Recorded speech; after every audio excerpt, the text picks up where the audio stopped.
What it is, what it is, what it is. You know what it is. It's the I Do It for Hip Hop podcast, the sound of now The script, look at him. 2024. Nigga, it look like you reading off the cards for Maury, nigga. I am not the dad. She is a hoe. She fuck everybody in the hood. Nigga, I'm trying to do this shit. Yeah, you look like Drake reading off them J Prince cards, nigga. Me and Kanye, cool, nigga.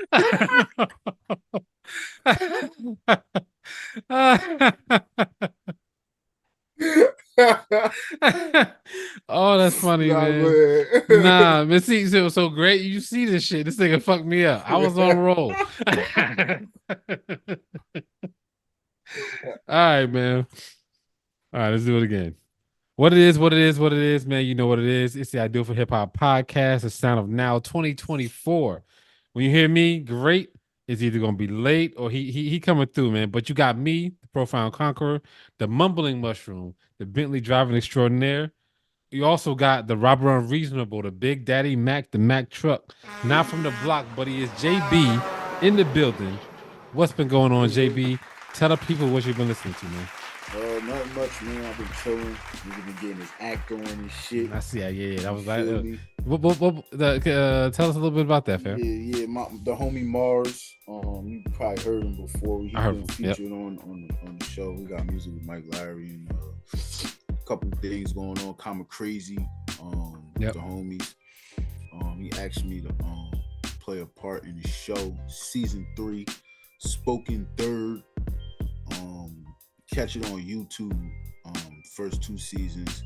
The first episode will be out soon. We filmed that.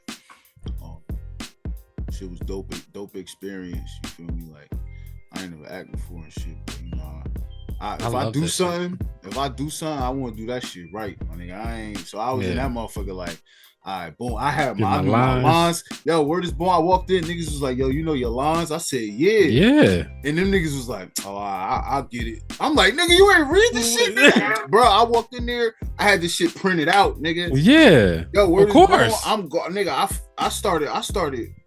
I ain't want to overstep, but I was in there like, yo, look, boom, do this like this and boom. Yeah. You know what I mean? Cause I you know what I mean? I know, you know, that's that nigga baby. This is show, it's his baby. So you want that shit to be right, especially if I'm involved. I want that shit to be right. You know what I mean? So, yeah, but niggas. I love that shit, man.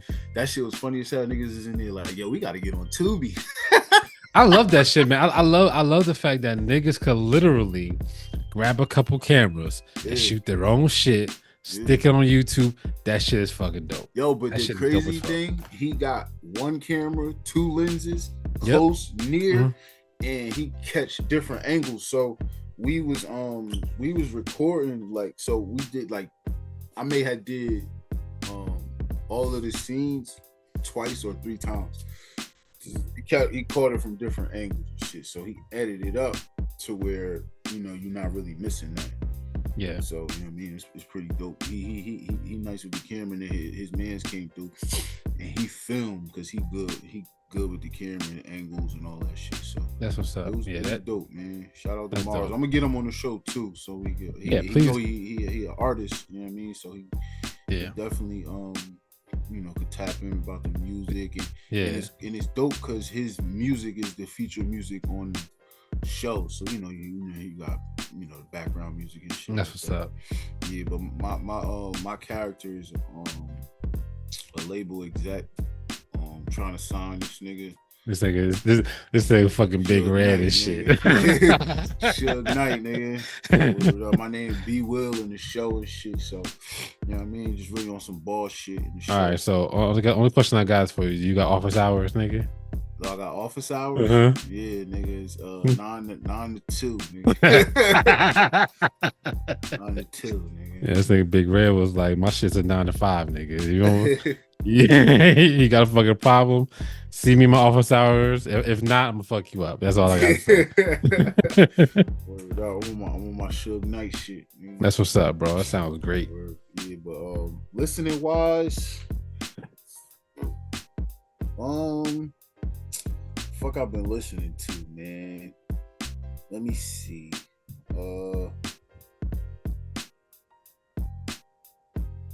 shit, Money Bag. That was good. I enjoyed that. I enjoyed that. I told you that nigga, bro. I enjoyed that. And it's not even my best shit from him, but it's good. It was because it was like a lane change of like content. It was, still the same gospel, but it was like I grew up, type shit. Yeah. Don Toliver. I know you. I already knew you was on that. Nigga. Well, I missed that. I missed that week. How you felt about it?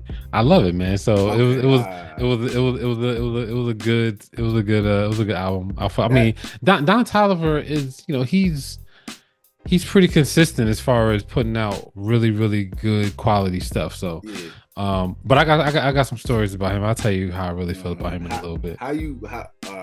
Because I'm gonna ask how you felt about that Whitney sample. So, all right, so let's talk about Don Toliver real quick, man. Just to get into it. So Don Toliver, I love his writing. Mm-hmm. I love his music. He makes really great music. The only thing that's annoying about Don Toliver is the same thing that's annoying about most singers. His voice. Now, right? Yeah. Most singers. Like it's not a Don Toliver thing. It's the entire R&B singer. That mid rap sing. It's all of that.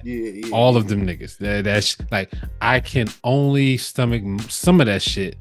Like at a certain point, you know what I'm saying? Like I can't listen to it all day because I'll be like, why are all y'all niggas doing this thing? But you know what I'm saying? Like, but I recognize when somebody does it well, like him. You know what I'm saying? But there's only so much I can stomach at a time, and I gotta take a break. But like he's one of the good ones, so I do like his music. I just literally can't take that rap, sing, talk, auto-tune thing all day. I can't do it. My son went to this thing. He went to this leadership summit this weekend at my school at Clark Atlanta. He was there from Thursday to Sunday. He had a great time there, and they were calling him Ton Dolliver because they say he looks like Don Toliver. I like that. You fucking dope. Yeah, I like you fucking dope. I like you guys dreads. That's it. That's funny as hell. That's gonna stick, bro. There was a bunch of kids. There was a bunch of kids there. Like so this is his first time going to this thing. And there was people, from all over Detroit, Cali, Chicago, Florida, all sorts of shit. And so he's hanging out with all of them and learning a bunch of stuff. They had days basically. They was up at 7, out at 8, and they get back home to like 11 every fucking day. Damn. Yeah, they was out like wilding. They was doing a bunch of stuff. He had a great time. He said, met some friends too. Met some, like one of the people that he really kind of bonded with, I guess a little bit, was a dude from California. And I always told him California people are probably some of the coolest motherfuckers you're gonna meet. You know what I'm saying? So that was cool that he found that he met somebody that's from out of state, different experiences and stuff like that. But yeah, I just wanted to say that because they call him Ton Dolliver because that shit was he said that shit was funny. I would fuck with that Mustard and Travis Scott all day. That Key Glock. I went back to Kid Cudi, that Passion, Pain, and Demon Slaying. Word. I went back to that because I heard By Design featuring Andre 3000 or Andre Benjamin. Andre Benjamin. That song fire. Why True she story. don't like it? She was like, first listen, really? It's a no for me. I was like, what? This song is fucking hard. Really? Yeah, she didn't like it. Man. No, she didn't like it. Yeah, then with this week's music, I'm gonna just wait till we get into that. Yeah, we're gonna get into it. We're gonna get into it in a second. Oh bro. yeah, and that game shit. Time. I like Game, bro. That shit was kind of hard, bro. I like Game. Lie to you, yo. I like Game. I found myself listening to that a lot. But the only thing about Time, man, it's like I don't know. I'm confused about it. You know what I'm saying? So the nigga Wood Boy G is on almost everything and C Stunner. It's like a collab album. But it's a game album. But he's saying it's a game album, but it's a collab. But it's literally a Wood Boy G album. Yeah, but this is just a pre-album thing till Documentary 3. I can't wait for that. Now I'll say that documentary, I liked it. Let me just talk about game real quick. I like documentary. And he had some of the greatest beats, but he did too much name dropping on that album, right? That's all he did was name drop. He was new, and that's why I give him. So I understand that. Definitely, he was new, so he did a lot of name dropping. The documentary part 2. Oh my fucking god, bro. I was like, if a nigga like he's had one of the most biggest jumps in skill, and maybe he always had it, right? But on that first album, he showed on documentary part 2. Documentary part 2 is an instant classic. When I heard that, I was like, this nigga always have these skills of rapping. This nigga was good. I still listen to the album to this day. Shit, he's still good. To this day. So, and that album made me believe in Game, really, because I was like, Game, well, whatever. But documentary part 2 and then 2.5, crazy. So I'm all in on documentary part 3. Definitely. 100%. Definitely that. All right, man. Let's what I've been listening to, man. Definitely No Worries. That Emerson .Paak and Knowledge. Definitely been banging that a lot. That's pretty much all I've been banging. Pretty much is that. I listened to the stuff for this week, but and I kind of got into Lupe Fiasco. Got into a bunch of the singles though. I'll tell you that. Some of the singles that we had this week were definitely really good. That OK remix with Jeezy and JT, I really like that. That shit was great. Jeezy did his damn thing. He did his damn thing. In a time, nigga. Yeah, he did his damn thing. So there's a bunch of stuff that I like. That should have been the original song. I mean, it's true story. Like what? She should have led with if she led with the song is already big. Leads with that, yeah. It's already big, right? But just imagine leading with the Jeezy. If you lead with that Jeezy red thing, beat, nigga. Crazy, bro. Jeezy gonna kill a red beat. If you lead with the Jeezy thing, like she's blowing, like she got one of her songs of the summer. They should have cut her to one verse. The song's too long. You think it was too long? Yeah, once he go and she go, song over, nigga. I do agree with you that once he go, because his verse was so good. I was like, we could end it. We could end it right there. He could have went second. Let him go second. Yeah. True story. We could have ended it right there. Because if it came out if that was the original song, I'd have had him go second. Mm-hmm. Boom. After he done in the song. Yep, you're right about that. I definitely agree with you on that. But yeah, what I've been doing, man, is just like I said, my son went to this little program, so me and wife had a kid-free weekend. Crib. Yeah, we had a kid-free weekend. It wasn't without event because like in pure high level little kid fashion, he forgets some shit at home that he fucking need. nigga forgot his body wash, lotion, deodorant. I'd let that nigga be ashy and musty, nigga. You gonna learn today, nigga. You wait. Oh, I sent you with money, right? They got a store on campus. You better go figure it out. But what's crazy, he told us he was like a bunch of other kids left shit at home too, and they from out of town. You know what I'm saying? Yeah. So he left shit at home too. He was like the first day and a half, it was parents dropping shit off. He was like, and the kid thing about this, these kids, some of the kids that did it with him, they've been to this program before. You know what I'm saying? But they already knew what time it was. They still forgot. He was like, niggas forgot shit like towels, shower shoes, bath cloths. Wait, they were staying in the dorms? Yeah, they were staying in the dorms. Oh, y'all had to bring sheets, or they had sheets? Yeah, we had to bring sheets. So you had to bring sheet, blanket, pillow, everything, towel, washcloth, soap, deodorant, all that shit. Just like when I used to go to Upward Bound, nigga. I used to go to Upward Bound from Monday to they dropped me off Sunday night to Thursday night, right? For what was it? For 6 weeks. Nigga, I couldn't forget nothing. You can't forget nothing. You was hit. I'm in the store or I'm in my man dorm, yo. Let me borrow some soap, bro. Yeah, you out there. Yeah, I had to thug it out, nigga. Yeah, but we had to drop him some shit off on a Friday night, and then like we had to drop all his shit off because he was like he had deodorant. This nigga wearing his roommate gave him some fucking oils and shit. Nigga walking around smelling like a moose, nigga. He put on some oils and nigga walk around smelling like a Muslim moose, nigga. But yeah, man. So we did that. But it was cool, man. It was a good experience for him. Happy he had a good time. Me and my wife just hung out. You know what I'm saying? Did us.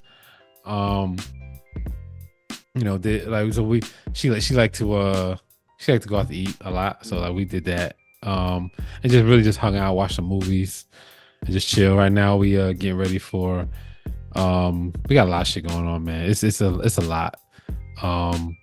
My kid's birthday at the end of the month. Yep, school started. Like school and his birthday are usually a couple days apart always. So school closed, birthday, and then all y'all niggas is coming down here. Maybe all y'all niggas. I don't know who the fuck coming. I honestly don't think I'm coming because I don't blame you, nigga. I got days off. I can't get them days off from work, bro. I do. With these niggas to try to I ain't even look. I don't even blame you, bro. Yeah, I mean, if you got shit to do, you got shit to do. Fuck it. You know what I'm saying? But yeah, so we got a plan for all that shit. So that's gonna be a lot. So that's really all we're really doing this month is trying to figure out how we're gonna do like 6 different things all in one weekend. How we're gonna gather enough money?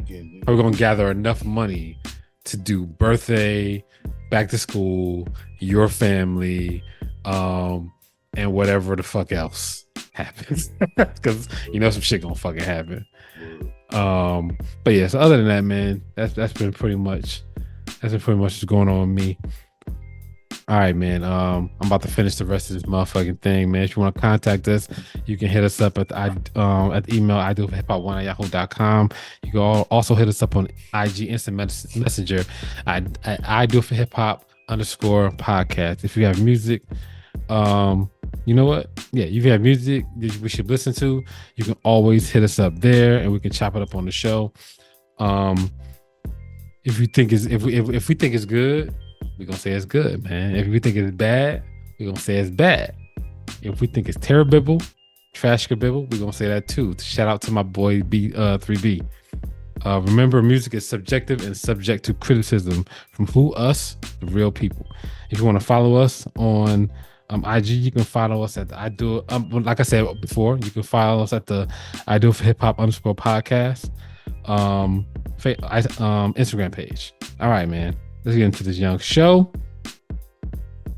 Let's talk about some music, man. So we talked about Jeezy and the OK single, man. Let's talk about this Will Smith shit, nigga. All right. I kind of like this shit, bro. He like to real talk. He got with the right person, man. Yep. To get with Kirk Franklin, yeah, that's the right person to get with, bro. Like he put his finger on that shit. He was like, "Yep, Kirk is the person. Yep. I'm gonna get with Kirk." Kirk got his finger on the pulse of every fucking thing in the industry. Like, no matter what it is, and even though if you don't hear from Kirk, Kirk know what's going on. Yeah. He around. Word. So Kirk got you, man. So yeah, I fuck with that. That was great. Good showing at the BET Awards too, man. What you think about this jump? I like this. I like this song. I thought it was really good. Friday. I don't really like him like that, but he did his thing on this. True story. Yeah, true story, man. It was good. I ain't watched the BET Awards either. So. Oh, you didn't watch it? Okay, I'm gonna fill you in. What you think about this Burna Boy, man?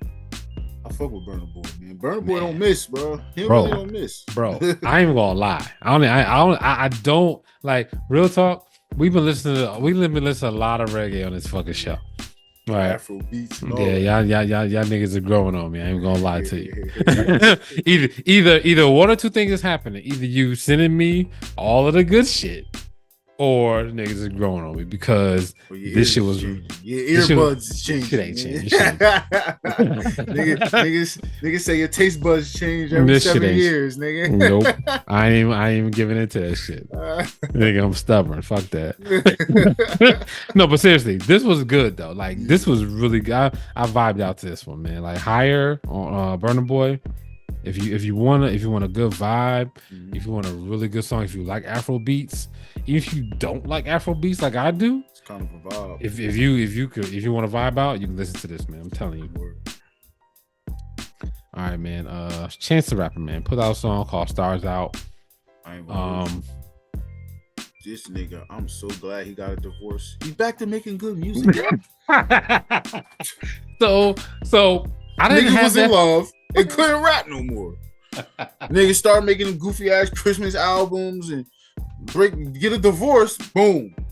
Chance the Rapper from 2014. Yo, we've seen this before, man. Comment said nigga said the crochet pants and the sweater was whack. Seen the corner that say that nigga's back. Maybe Chance did the same thing because I didn't even think about the marriage. I was just like, this is halfway decent. That's what I said. I didn't even think of, but that makes that might make some sense. I didn't even think about the marriage, but that might be it. Because when he was married, these women ain't always good for you. It wasn't that. He ain't had the best music. Yeah. He had that album called what was it? The Best Day or you talking about his first album? The Big Day. Yeah. The Big Day. It's really, really like spotty. I would say it's top heavy actually. Because for me, I remember Eternal and I remember I Love You So Much. That's all I fucking remember from the album. I remember Handsome because of Meg and Slide Around. Yeah. That album was not. And I think that was the first time I heard Shmina. Yeah, that album was not close to Coloring Book. No, like not even close. Coloring Book was great, but the Big Day was not up to par. And then that Christmas album, my God, please. All right, man. Hold on. All right, man. Offset and Gunna. I don't like this, man. What you think about this one? You don't like it? No. I like Gunna's verse. I didn't like Offset on this. Yeah, I think he kind of kills the vibe for me, man. Yeah. This is you know what I think this is? Because you know the song they had on Gunna's album was Tough. Mm-hmm. So I think they tried to go with the same like style and Offset, but it's Offset song, so it don't fit him. You know what I mean? You're right about like, that. It's not doing a feature. Now it's your song, nigga. the tempos and everything kind of different. Yeah, true story. All right, man. Let's keep the drum moving, man. Big Mama Lotto. This is okay, man. I like when she. Okay. I like when she talk like this. Bro. It's okay. She like shit. Damn, what the fuck? Got the hiccups, nigga. Hold your breath. So my boy Bus. When I first met him in Minneapolis, like my first day meeting this nigga, right? We out to eat. It's one of my best friends, and I had hiccups that day, and this nigga was like, "Quick, nigga, where's the fish live?" Right? And I was like, "The ocean, nigga." He was like, "You're cured." And I was like, "What?" What? Like, what the fuck are you talking about? Spell on you, nigga. Yeah, that's like what it is. And like, so like that shit cracked me up so much that he was like, yeah, I just ask niggas random questions when they have hiccups. He was like, cause I'll be trying to make them forget about it, and I'll be like, that might work. And I've been doing that shit ever since. Ever since. ever since that nigga did, I'll be asking niggas random ass questions when they had hiccups. But this Lotto shit was okay, man. Like this was not her, to me, not her best work, and that's just my opinion. But it's not her best work. But this is gonna go though. This is gonna be a top. This is gonna be one of the songs of the summer. It's one of those 2-tempo songs. Like it's like in the beginning it's slow, but then she starts snapping at the end. Yeah. Okay. All right, man. What you think about this Common and Pete Rock, man? This shit was fire, bro. This album gonna be crazy. Man, bro. Like, so I expected it to sound really old. Great coming in. Sound different, right? Great coming in, just letting you know. So I expected this to sound really, really old. I did not think that this Common and Pete Rock was gonna be anything like what it sounded like. Like this sounded like kind of refreshing, but still has some of Pete Rock's, like style, some of Common style. But it was like, oh, y'all updated some of this shit. You know why you thought that shit was gonna sound old? Remember he was that Beats album when he pulled that crate from under his bed, nigga, and he started giving us beats, nigga. Yeah, that nigga said, "Here, nigga, this shit been here since 1985." because when you get cast like this, you expect it to, especially Pete Rock. Yeah. Like Common, I think Common could be like Nas and kind of evolve.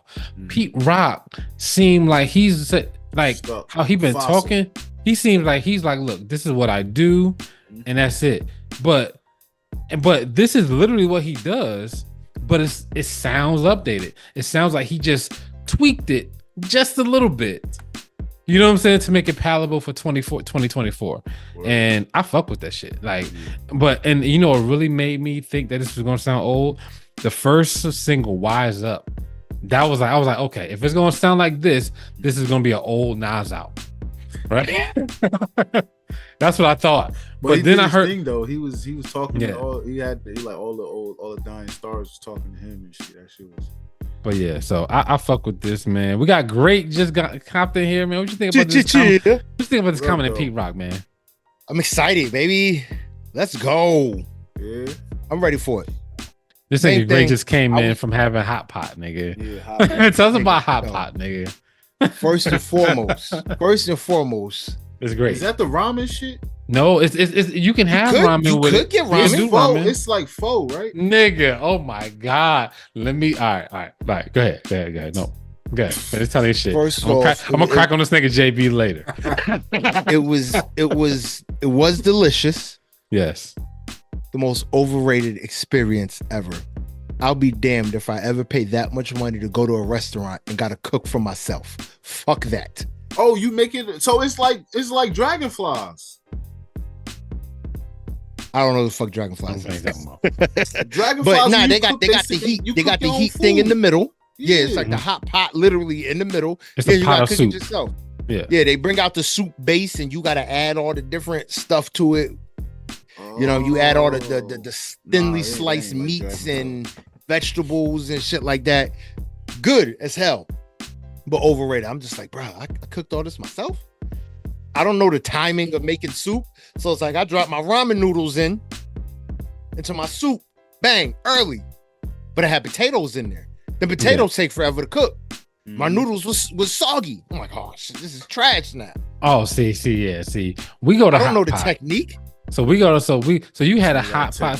So you went to a hot pot / Korean barbecue. Yeah, because we did both. So it was an all you can eat type junk where they bring you out, whatever. Yeah. So we so nigga, do you got a charge in a big ass mug? Nah, it's just regular strawberry lemonade, bro. Oh, all right, god damn. And I do have liquid caffeine. I can make my own charge now. You ain't been on in a while. Yeah. I can make my own Celsius packs, nigga. Fucking he's just dabbing that shit.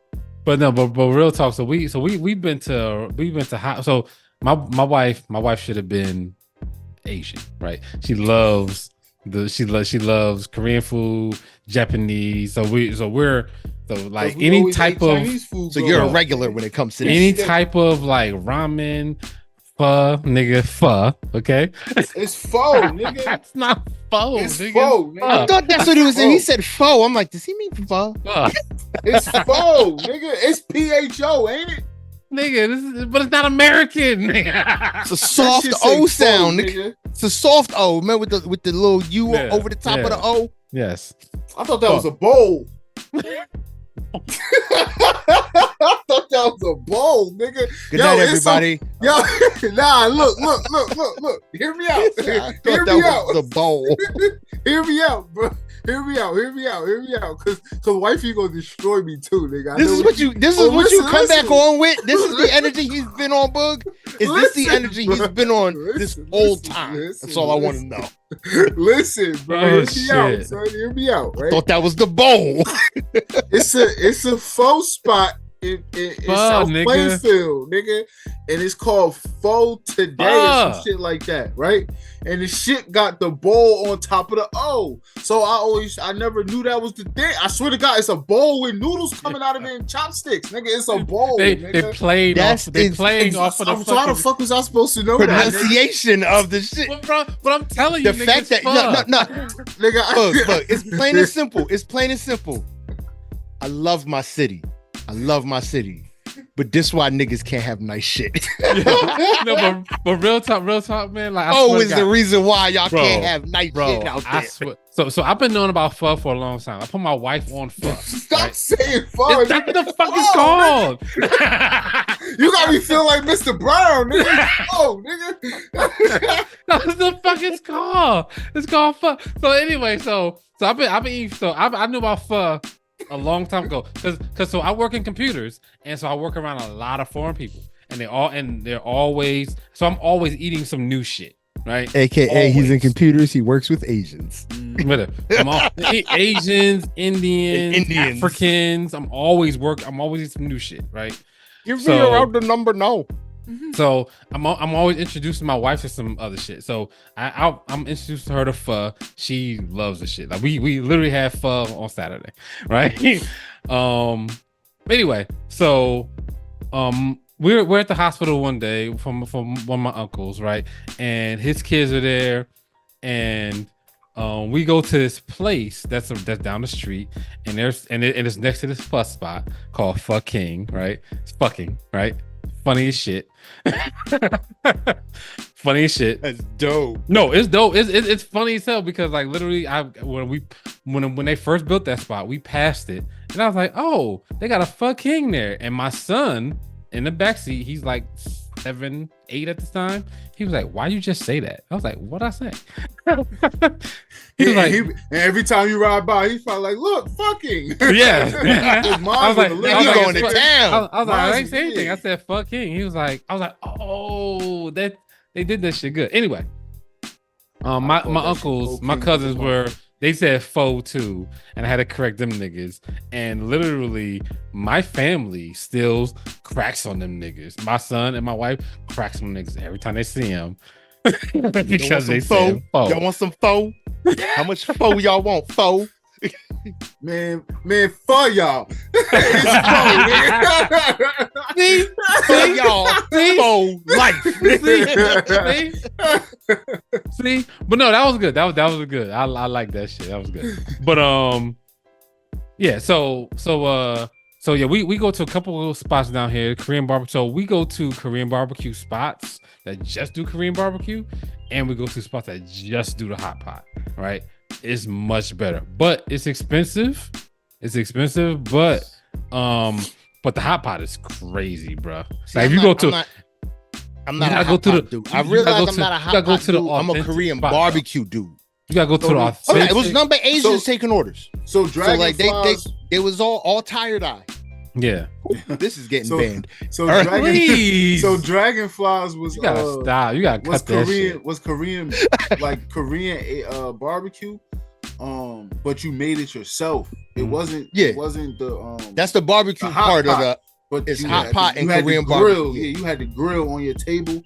They brought you out your chickens, your steaks, your porks, whatever. You grilled it up yourself and ate. And then you had your noodles. They bring you.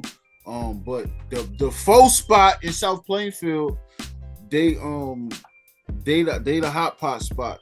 Nigga, I I don't swear to even know if God. them niggas is open no more, bro. Because honestly, when that shit opened, it was lit. All I'm gonna say, JB, nigga, if you come around my son, you say fuck, just be ready. This nigga gonna go. Okay. I'm not gonna stop him either. Okay, because I told you already. Get at him. Get him. Because he's gonna be triggered. He's not even gonna. He's gonna be sitting there. He's gonna be sitting there quiet. His leg gonna be shaking. Bull gonna be like, get him. I ain't gonna have to get him. Oh, because, you faux ass motherfucker. because he's gonna be triggered and he's gonna automatically whatever comes out of his mouth is gonna come out without him thinking about it. Because you said faux. You want some faux? Ain't no A's in that motherfucker, nigga. Faux what? Why you can pronounce the PH right, but you can't pronounce the O?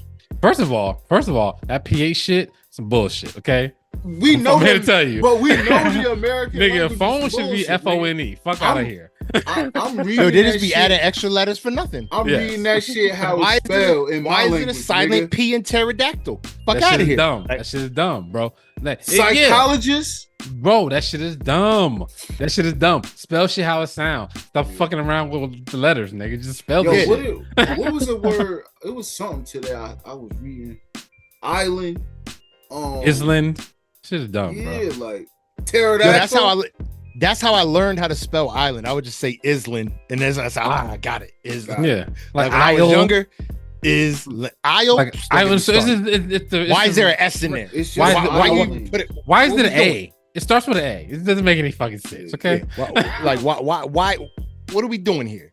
Yeah, wait, Isle starts with an A. Yeah, AISLE. Yeah, it's not ISLE. No, AISLE. Yeah, we gonna edit this part out, bro. We gonna leave tired eye in, but I'm gonna edit that part, bro. It's crazy, bro. Like, and I know there's an origin to it. And I'm not in front. Like, I know there's an origin. I know that it comes from some sort of like Latin or some sort of origin, right? We tried to originalize. Oh, that's a fucking word. Was the English language from England? Yeah, but some of the shit just gotta go, bro. Like, we can't be having words that sound just alike, and niggas don't know how to spell all four words. There. Yo, that's not my biggest pet peeve. Using so many there, but and then I get mad where. And then I be getting mad, like, did I use the right there? Sail, and sail. Yeah, sail, and sail. Hell, plain and simple. Read and read. Yeah. Same fucking word. Meet, met. Bruh, I'm cool on all of this shit, bro. Like we need to figure out how to spell words so they make sense and not be confusing. Because some things in the English language are just plain old confusing. Oh, you know what mine is? Gnats. Gnats? You gotta say gnats. Nigga, let me tell you. G. Nigga, gnats, bro. Nigga. All the gnats all around, bro. Nigga, we were playing Taboo. It was like 20 niggas in the house. We were playing Taboo, and the word was new, right? GNEU. It's an animal, right? Right? And the nigga that was reading the word, he was like, "How the fuck a good new is?" And we were all like, and like it was crazy because it's like, yeah, that like why would you name it some shit like that? Why you throwing the G in there for nothing? Why would you just do call that? it a new? Yeah, right. You know what I'm saying? Or name it something else. We already got a word new. Yeah. Like nigga, you making up names for shit. Just make up something else. Something else. Why it gotta be a good new? Yeah. You already making up the name of it. Nigga, I swear to God, I think maybe a couple months after we were playing Taboo again in somebody else's house, and then same nigga was up there with the same word, and he was like, "The shit that I said last time." And nigga was like, "Good new." we all said this shit because it was like, we know what the fuck because he made such a big deal out of this shit. I get hot too. Like, I don't know what this is. Yeah. Why is there a G in it? Yo, you ever pick up a car and be like, I ain't doing that. Yep, all the time. Taboo all the time. You just look at it and be like, nope. Oh, that's a do-over, right? Yeah, right. All right, man. Let's hop back into this show, man. That was a good tangent, man. Let's talk about this. King Crooked, Joel Ortiz, man. Tapestry. I didn't get to listen to I forgot you didn't get to that one. Let's put that. Cool. Go ahead. It's dope. Ahead. Oh, it's dope. It's dope. I know it's dope. I Joel rock with Ortiz, that. nigga. Joel Ortiz, King Crooked. People sleep on King Crooked like he's not out here. No, I don't he don't got him. bars. Joel Ortiz just one of my favorites. Yeah, like, Joel Ortiz is one of the best spitters. Like just raw, give him a mic. Raw spitters. You know, give him a underground mic. sound. Yes. Like I put Joel Ortiz in that same tier with like Jada. Just give him a mic and move. You put Joel Ortiz Get out the way. and Jada. He like Jada is like a super polished. Like, but it's super polished, but it's still raw. Like Jada's still raw. Jada could be a billionaire, but he's still going to have one. Like y'all remember back in like the early 2000s, early 2000s, cargo shorts, Timbs, cargo fatigue, army print, army cargo. Yes. That's still Jada's uniform for life. Yes, like he's so rugged. Like he makes money. But he's just so rugged and raw. And that's what Joel Ortiz still I still get those same vibes. Like you see Joel Ortiz, you can see him in a 3-piece suit at 9:00, but then by 7, he in cargo shorts, cargo shorts and Timbs. And a Yankee fitted. Saying what's good, beloved. Like, it's just like, all right, cool, what's good? Like, it's just rugged, raw. Like I said, and just give him the mic and let him go. Move out the way. Joel Ortiz is the Kevin Durant of Jada Kisses.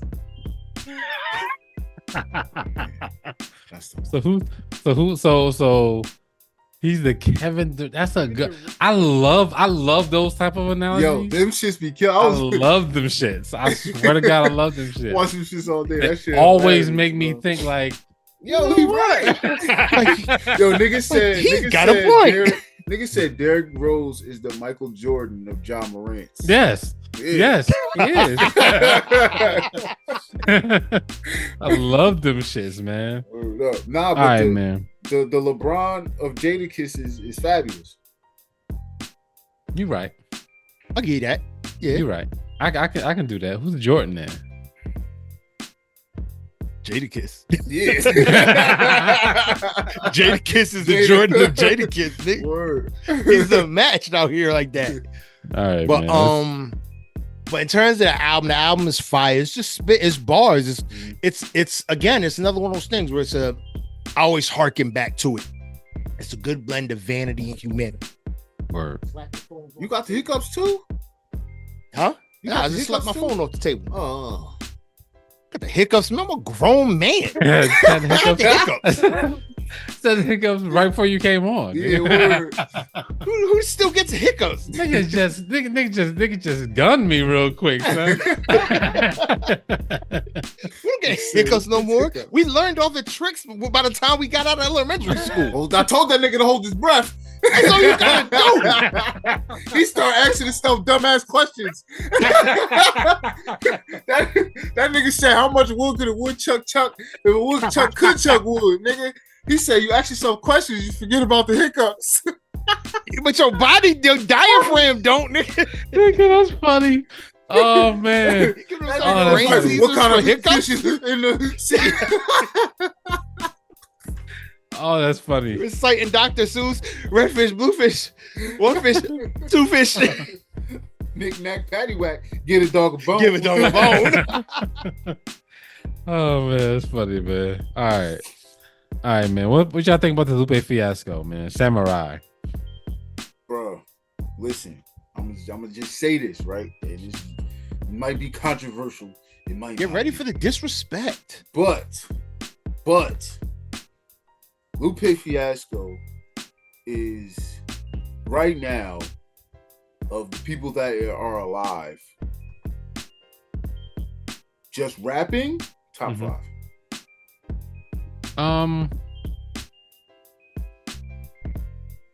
Jadakiss, Kendrick, Lupe,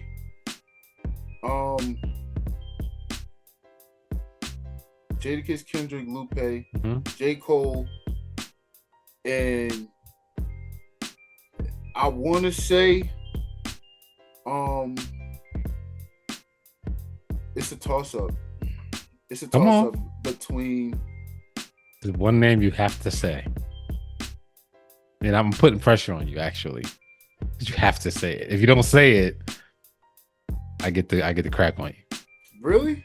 Yes. It's not Drake, nigga. No, it ain't Drake. Listen, what the hell kind of show is this today? It ain't Drake. It ain't Drake. Jokes and jokes. Right? J. Cole, Jada, Lupe. I don't know, because I was thinking.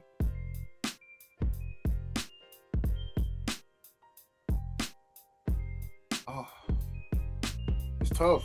I'm glad I didn't start this. I have no idea. Who are you talking about? Black Thought. That's it. Yes, bro. Yes. I swear to God. And once you say it, it's like, duh. When I was listening to it, I was like, yo, yes, bro. Thank you. Black fucking Thought. Black Thought has to be in you know anywhere. What? I kept in my head, I was like, Quest, but that's not it. That's not it. Black Thought. Yes. Black Thought. Yes. Yes, Black Thought has to be in there. If you're gonna put a top 5 dead or alive right now, he has to be. Well, in most eras that he's been in, he's gonna be somewhere close. He's gonna be in that top. He's gonna be at least in that top 10 in pretty much every era since he started. Yep. All right, man. But he did his thing on this. Like Lupe, if he keep dropping constantly like this, and just giving he's not. That's the thing about Lupe. Lupe's. But this one might give him inspired, and then he's done with rap completely, and then goes back and like learns another martial arts discipline, and then he'll come back, and then he'll do nothing but samurai ninja videos on Instagram for like 3 years, and then he'll go learn another discipline, and then he'll do some more of it, and then we'll get another album. But like, so this to me is a testament of. I sent y'all that Big Daddy Kane video this week of the niggas. The nigga sounds like he can literally hop on any track right now. Know why? You know why? Because Big Daddy Kane. I don't mean to cut you off, but Big Daddy Kane was ahead of his time. Mm-hmm. Yeah, he was ahead of his time, but right about that. He wasn't rapping like that. No niggas weren't rapping like that at all. He was rapping how niggas is rapping now. Back then, he was completely ahead of his time. So all he did was just, oh shit, I've been doing this, nigga. Like, you know what I mean? I think that's why it was so easy for Will Smith to jump on this track and effortlessly just give us a song. Like, yeah, true story. I mean, and because Will Smith didn't change his style either. Yeah. And Lupe Fiasco, when you're good at something, like Lupe Fiasco can go away for however long and drop something. You be like, damn, this nigga's still fucking good. He like still knows what he's doing. It was 5 years, wasn't it, before we got Mr. Morale? Kendrick is on another level right now. Okay, we're gonna talk Kendrick about. is just different. Yeah, he's on another level. Right now. This thing about to get Grammy nominated for a fucking diss track. Okay, he is. No, bro, I know that shit is about to be Grammy nominated. I told y'all that was Song of the Year when the shit dropped. It was kind of teetering, but after he did that pop out shit and ran that shit back like Funk Flex, like bro, it was Song of the Year before that, bro. At the little, I told you my son went to the little leadership summit, right? Nigga, they had a talent show, right? And it was an impromptu talent show, so anybody can get up there and do it, right? My son filmed a fucking group of niggas doing Not Like Us. Oh, see, it's like, and they're just doing it. I was like, what the fuck? Like, how is that shit? Like, how is that happening? Where these group of little ass kids, like 14, 15-year-old kids, is doing this song fully, by the way, right? The A minors and everything, they don't give a these little kids don't give a fuck. They don't care everywhere. Yo, they don't give a fuck. My son, all day, bro, the nigga walks around A minor, like just. Or, my favorite part of that song isn't even that. My favorite part of the song is, beat your ass and hide the Bible if God watching. That shit is diabolical to me. You know, that's next level. Like to say something like this, like, damn, That's super villainy shit. So yeah. It is. So every time somebody in the house say something sus, we be like certified lover boys, certified pedophiles. pedophiles. There's like a, bruh. It's crazy how that shit's taking a life of its own. Taraji doing this shit at the BET Awards. That was I'm like, what the fuck? Drake's never showing up to the BET Awards ever again. He's never he's gonna say, y'all let her do that. I'm never coming back. Like he's never gonna show his face at the BET Awards. They don't care. Beyonce doesn't show up. We don't fucking nobody need Drake. Cares. Okay? Jay-Z don't show up. Beyonce don't show up. Yeah, like Drake. At this, whatever. I'm gonna be honest. At this point, I'm over Beyonce and Jay-Z showing up to the BET. I agree. Yeah, I agree. but just like Ebro said, are we gonna go in on the BET Awards? 100%. We trying to get through the music, and the majority of this week in hip hop is going to be BET Awards. All right, so I'll reserve judgment until then. But in terms of Samurai Lupe, I 100% agree. The dude can just get on right now and drop more heat. This nigga ended Royce the 5'9's career. He did. No, he in his career. He put it on pause. He just beat this nigga. Beat the shit and he beat the shit out of him. Have we heard music from Royce? But think about this: when you do hear music from Royce, you're not gonna feel different about Royce. Yes, I will. No, you're not. Because Royce got body. I already said it. We didn't follow up music from Royce. He got body. That's what I said. It ain't the same because this nigga got bodied by Lupe Fiasco. You don't feel different about Jay-Z. Yeah, but after you don't feel different about Jay-Z. Nobody feels different about Drake. No, because I don't feel different about Jay-Z because I knew Nas was gonna win. I don't feel different about Drake. You knew Nas was gonna win? I didn't know Nas was gonna win. I felt from jump Nas was gonna win because I feel like Nas is the better MC. Man, I didn't know that. When I first heard Takeover, I was like, oh, this shit over. Jay-Z is a better hit maker, but Nas is a better MC. Yeah. I think Drake, when Royce, anytime he goes up against better MCs, he's gonna lose. He lost to Joe Budden. He lost to Pusha T. He lost to Kendrick. Drake makes hit records, but he's not a better MC. Battling goes to the root of MCing. Well, when Royce come out, you're gonna listen to it, and the reason why you're gonna listen to it's only been like 10 years since Royce came out because he's scared to. You know, but wait. The reason why you're gonna listen to it the same way you listened to it back in the day is because he didn't do what J. Cole did. He's lost like a fucking man, and he just kept moving. You know what I'm saying? I'm gonna give him a listen because I need to. He put out his shit. Hear if he's gonna say shit about being the greatest and being the dope because it's like can't be the greatest. You lost to Lupe. No, he can be the greatest because he can apologize. He can still talk his shit because and he's only and let's be real, he's only in Royce the 5'9". He's a dope MC. Prime was a dope album. Prime 2, they were solid albums. I know you swoon over that shit. You listen to that shit for like 2 million years. I be reading, y'all. I be reading. I fucked with Prime. I fucked with Prime. Prime 2 was okay, but I fucked with Prime. But like, damn, man. Swoon might have been a little heavy. Okay, give that. But shit, I forgot my point. Fuck, I forgot my point because I said swoon. Fucked it all. Whatever. Good job. Took all the space for swoon. Good job. But Boog, you know why he feel like that? Because he thought Royce was gonna win. That's why he mad. No. I thought it was gonna be a Lupe. I thought it was gonna be a Kendrick Drake type of battle. I thought they was gonna be able to I thought that was gonna be a slobber knocker. That could have been. Lupe just came in and said, came through and just you're done. It's just like, oh shit. He just said, open hand smack. Like you just, and Royce is just sitting like, if I shoot him, I look like a bitch because he slapped me. But the thing about it is you respected Royce. You respect. So the thing about it is when you get beat. I knew what I was going to say. Royce gets the level of respect he gets because he was standing next to Eminem. No. Yep. Royce was nice, bro. Royce has always been nice. When he stood next to Eminem, that's when people started looking at Royce as a superstar. When they're together and they rapping together, bro, they're like Detroit's fucking Styles P and Jada, bro. They just mesh. They mesh, but that's when Royce really started standing out when he was standing next to M. All right, so Joel Ortiz only stands out when he stands next to King Crooked. Okay.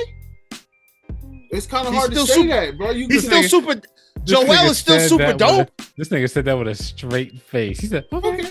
If that's how you feel, that's how you feel. No, man, I'm just saying. Like, I'm saying, Joel Ortiz, mind you, what is it? Nissan, Honda, Chevy. Fire. That stood out all on its own. His career. That got more spins than Beamer, Benz, and Bentley did. Nissan, Honda, Chevy. Nissan, Honda, Chevy. Nissan, Honda, Chevy. My shoes is getting heavy, and this Nissan, like, that was boom. More spins, more clout, more recognition. But the thing is with Joel Ortiz, I think Joel Ortiz is good where he's at. He don't need to be a millionaire. He's happy being 100,000 there. Because he's so raw, rugged, and rough. He don't need that extra.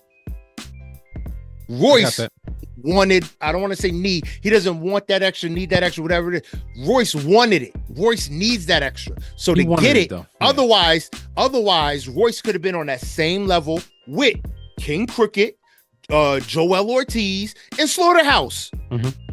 He could have been on that same level as all of them. But he did an album with Primo. But he did an album with Primo. Why? Because he took the battery from M and let's go. Let's take this shit to the moon. Because he wanted it. Royce. I'm still fucking with Royce, man. Even though he lost, I'm still fucking with Royce all day. Yo, man, I'm telling you, Boog, man, your allegiance to losers is baffling to me. You know what? What?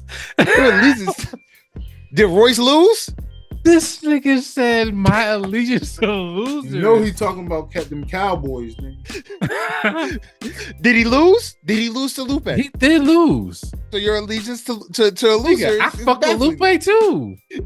I fuck with Lupe too. Nigga pick a side, you'll get shot in the middle. Let's go. We doing this. We doing this today. You like the Giants and the Knicks. How far the Bulls get last round? How far the Bulls get last season? How far the Bulls get last season? It don't fucking matter, nigga. It don't fucking matter. How far the Bulls get last season, Boog? Did y'all niggas lose to the Indiana Pacers? Did y'all even get to the playoffs? Did y'all niggas? Was y'all niggas up 2-1 and lost to the Indiana Pacers? Did y'all niggas make the wild card? Mad now. I'm just saying. Y'all didn't even. Hold on. Y'all playoffs. It was in the play-in. Niggas was hurt. Y'all niggas traded 6 first-round picks for the 73rd best player in the league. Okay, so fuck and watch our team. And watch our team. And y'all niggas, yeah. And y'all trying to offload Zach LaVine, and nobody wants him. They do want him. The Bulls just want too much. They want too much. We want a lot. We got recoup. We got recoup. The Bulls were ready to trade Zach LaVine for Chris Thompson and Wiggins. We should. Yeah, and they said no. But it was they wanted to. The Bulls wanted too much. We gotta give rounds. Oh no, the Warriors said no. My fault. The Warriors said no. We gotta give LaVine away because he makes so much money. We gotta trade him and give away some valuable shit to trade him. Because of his contract. And DeRozan going to the Lakers. So it don't even matter. Look, man, I can't wait for DeRozan to go. I like DeRozan. I fuck with him heavy. I just think that he would be better somewhere else. I want to see him shine. But anyway, let's move on, man. Stop talking about the fucking Knicks and the fucking Giants and shit. We gotta talk about these. We gotta get this sports combo in anyway. Man. We do got this sports combo. All right, man. Roddy Ricch, man. What you think about the Roddy Ricch new single, man? 911. Fuck with it. Y'all know I fuck with Roddy. I know you fuck with Roddy, man. I rock with Roddy, but I mean, I still don't think he's lived up to anything since peanut butter seats came perfect time. Rich, but I'm still ducking one time. That's still the bars that just flow. Like I was driving home today and just randomly started singing that. So I started from the peanut butter seats came perfect time. I seen the light and I saw it, but I fell in love with all my. I just went through the whole thing. Roddy Ricch still ain't met that caliber yet. I agree with you. He's definitely West Coast A Boogie with a hoodie. So there you go. Yo, but A Boogie last album was good, bro. Was good, yeah. Well, solid, yeah, it was good. Yeah. But here's the thing: can he continue it? Yeah. Same thing with Roddy Ricch. Can he keep it going? Yeah. All right, man. Let's move this thing forward, man. Don Toliver, man. What y'all think about this new Don Toliver album? I'm sleep. Ooh, what? This shit fire, bro. The you Charlie don't like Wilson this? feature, fire. The Whitney Houston sample, fire. Bruh. The Kodak, fire. Tizo touchdown, bruh. Come on. So like I say, okay, Kodak feature, Charlie Wilson feature, Whitney sample. Guess what you just said? Nothing that had to do with Don Toliver. Like it did. What do you mean? No, but the highlights of his records is motherfuckers that are on them. No, it's not even that. Is he made this? Like he made this song. Like the songs is good. So he's the band is shit fire. He's a great writer. He's a great writer. He can really make really good songs. Like I was telling JB earlier, I get annoyed with this style of R&B and singing. I can only listen to so much of it. Melodic rap. Yeah, basically melodic rap. That's what we're gonna call it. We're gonna call it melodic rap. I can only listen to so much of it because it's just annoying after a certain time. You know what I'm saying? Just like sing talking is just like sing. That annoys me. Sing or fucking don't. Okay. Sing or don't. That's that shit Trey Songz be doing all the time now. That's sing talking shit. Like just sing or fucking don't, bro. Like give me a melody. Like if you can't fit all, that's the same concept. It's these niggas rapping trying to fit a paragraph into a bar. Like, bro, you know you can't fit that shit in there. Be creative. Trying to fit on them extra syllables, nigga. You ain't Eminem. Go sit down. Do that shit. Y'all listen to the JP nigga? Yes, I did. I listened to all the shit you sent over last week. I listened to all the shit you sent over last week, man. It was mostly good. I don't think I remember JP. I do remember motherfucking Ian, and I do remember 404 Big Frank, but I don't remember JP. 404 Big Frank was dope. 404 Big Frank and JP sound alike. So I listened to JP before, right? Mm-hmm. That's the nigga from Milwaukee that he was. Remember, he said he had sex with the nigga at the party. Mm-hmm. I was like, oh, you gay? Whatever, nigga. That's the nigga. That is that nigga. Wow. Him, right, and now he got one of the biggest songs on the internet. That "You're My Private Room" shit. You're my private room. That's him. So, that private room is a booty hole. It's a booty hole. So the nigga for Big Frank or whatever numbers in front of his name, they sound similar, but the 414 Big Frank nigga, he nice. To me, he better than JP from what I heard. But the nigga JP can really sing though. He can. I gotta listen back to JP to remember it. But those other two, Ian and 414 Big Frank, I remember them like vividly. Yeah, yo, that white boy nice, bro. I don't care what nobody says, bro. He nice. I'll be bumping that shit, bro. That white boy nice, bro. Definitely nice, man. Put some words. When you first said that, man, you sounded like Mike Epps. Yo, that white boy nice, man. You sounded like Mike Epps when you said that shit. All right, man. That's a good white boy. that nigga, the Larry Bird of fucking Lil Jon's, man. All right, let's end the music off with Meg Thee Stallion, man. She put out her new album called Megan. She's talking a lot of big shit at the beginning of this album. A lot of shit. So far from what I got, it's good. It's really fucking good. She's addressing Nicki Minaj. She's addressing Tory Lanez multiple times. Like she's not fucking around. The bars are not too subtle, but they're not name dropping. Yeah, they're not subtle either. They're direct enough that you don't need to infer who she's talking about. Yep, I'll take that because I'll take that because it gives I think it gives those records some commercial ability, some more commercial ability versus name dropping directly because there's certain record not record labels, radio stations that won't play shit that even mentions Nicki Minaj. Yep. There's certain radios that won't play shit that even mentions Tory Lanez for the things that they've done and the things that they're associated with. So if you don't say their names directly, you keep market share in those markets. I think she's a little more sexual on this album. Which is hard to believe. She's definitely a little more sexual. I mean, she's a little more like graphic. I mean, shit is just, I won't say graphic, like, vulgar. Yeah, vulgar. Yeah, that's what I want to say. Definitely more vulgar on this album as far as describing what she likes to do or what she does in the bedroom. And that's a trend, really. That's really kind of how a lot of stuff goes. And she's trying to, she's trying to dig into some of her likes. You know what I'm saying? She likes anime, obviously. So she's gonna grab those fans too. So this is a good album for the most part. With the anime grab, do you think she is succeeding where Nicki Minaj couldn't with the Chun-Li shit? I mean, you know why? Because she's not trying. That's really her. That's really her. Yep. You could tell that Meg is in there watching Naruto and Dragon Ball Z and Demon Slayer versus Nicki Minaj, who's just doing this shit. Yep, she's not trying. She's just doing it because she likes it.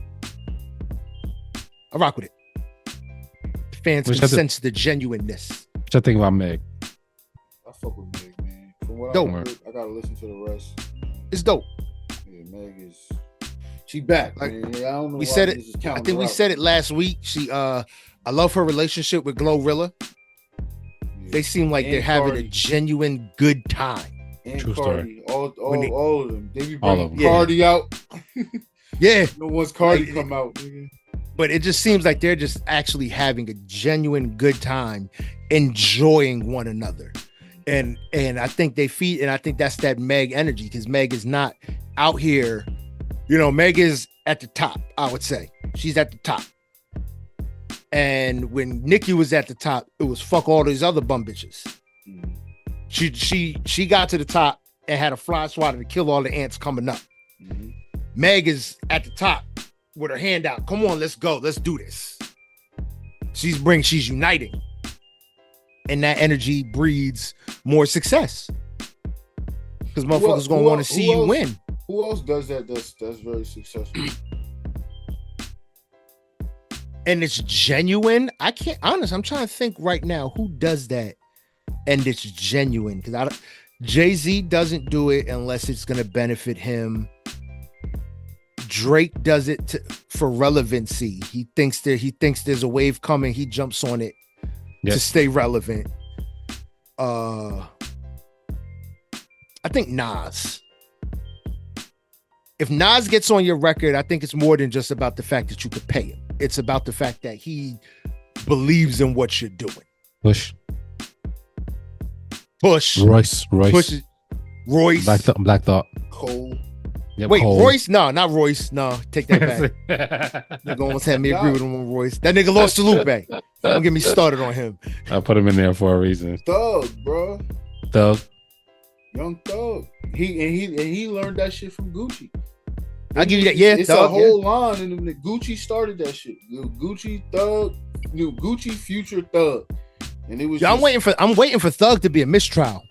Yeah, this is crazy. It's not. It's not, because it has to be a mistrial. The motherfucker, the judge had a secret meeting and then had the audacity to put Young Thug's lawyer in jail for 10 weekends, bro, because the dude wouldn't snitch on who told you about my secret meeting that I shouldn't have had. Bro, I think what's going to happen. I think what's going to happen is they're just going to get a new judge. They're going to get the old judge to recuse himself, and they're just going to get a new judge.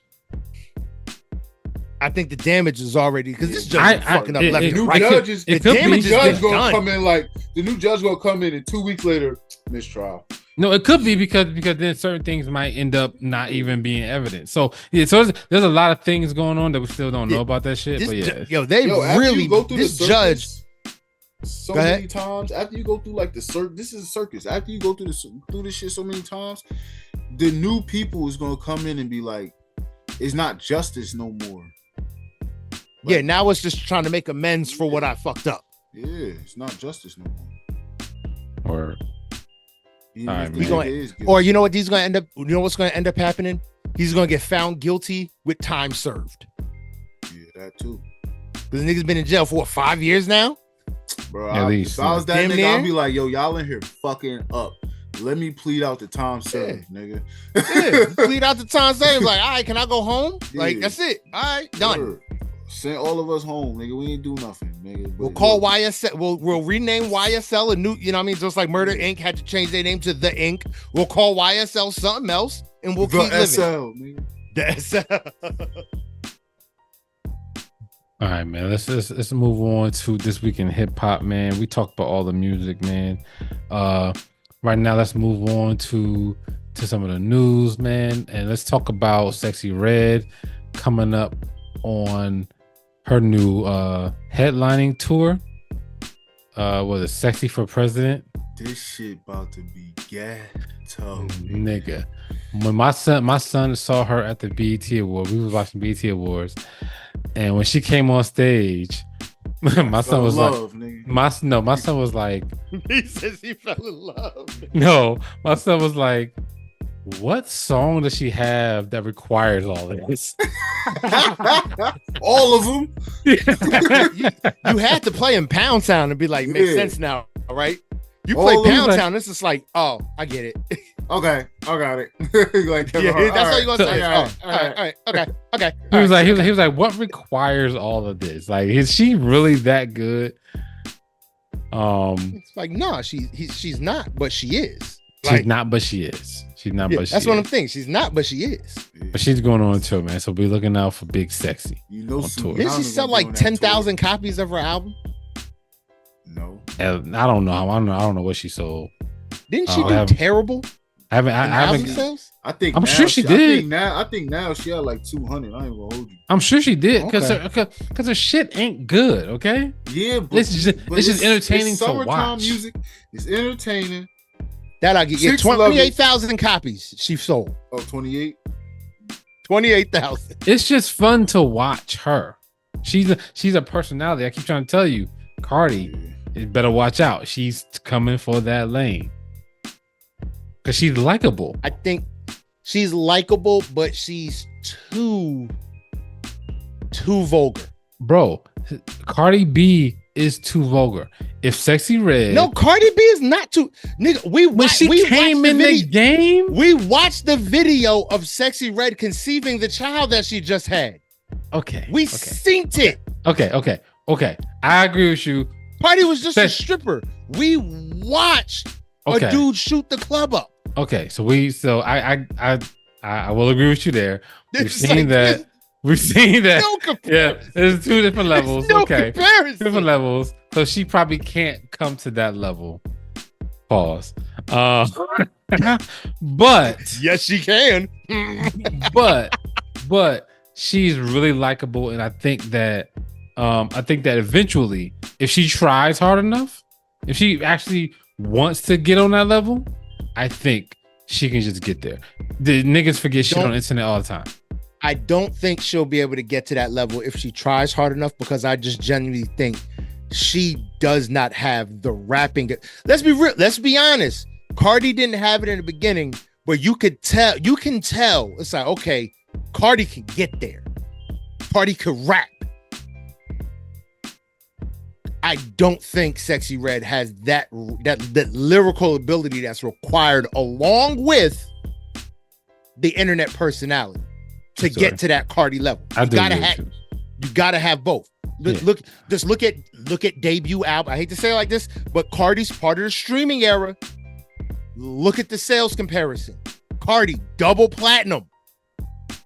Yeah, and when she dropped Sexy Red 28,000. That shouldn't even keep you on a label. 28,000 copies.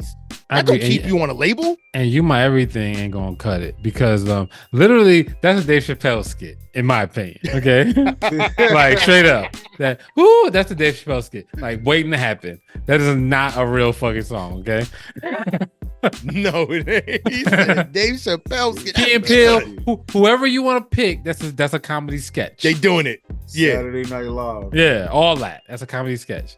All right, man. Let's talk about your boy Rick Ross. Rick Ross, who got almost his ass whipped in Canada. What? That's what he was. did, He was scared. Yo, what 50 say? Scared. Everything. 50 said, "I hope that this humbles this man, lets him realize that his actions have consequences."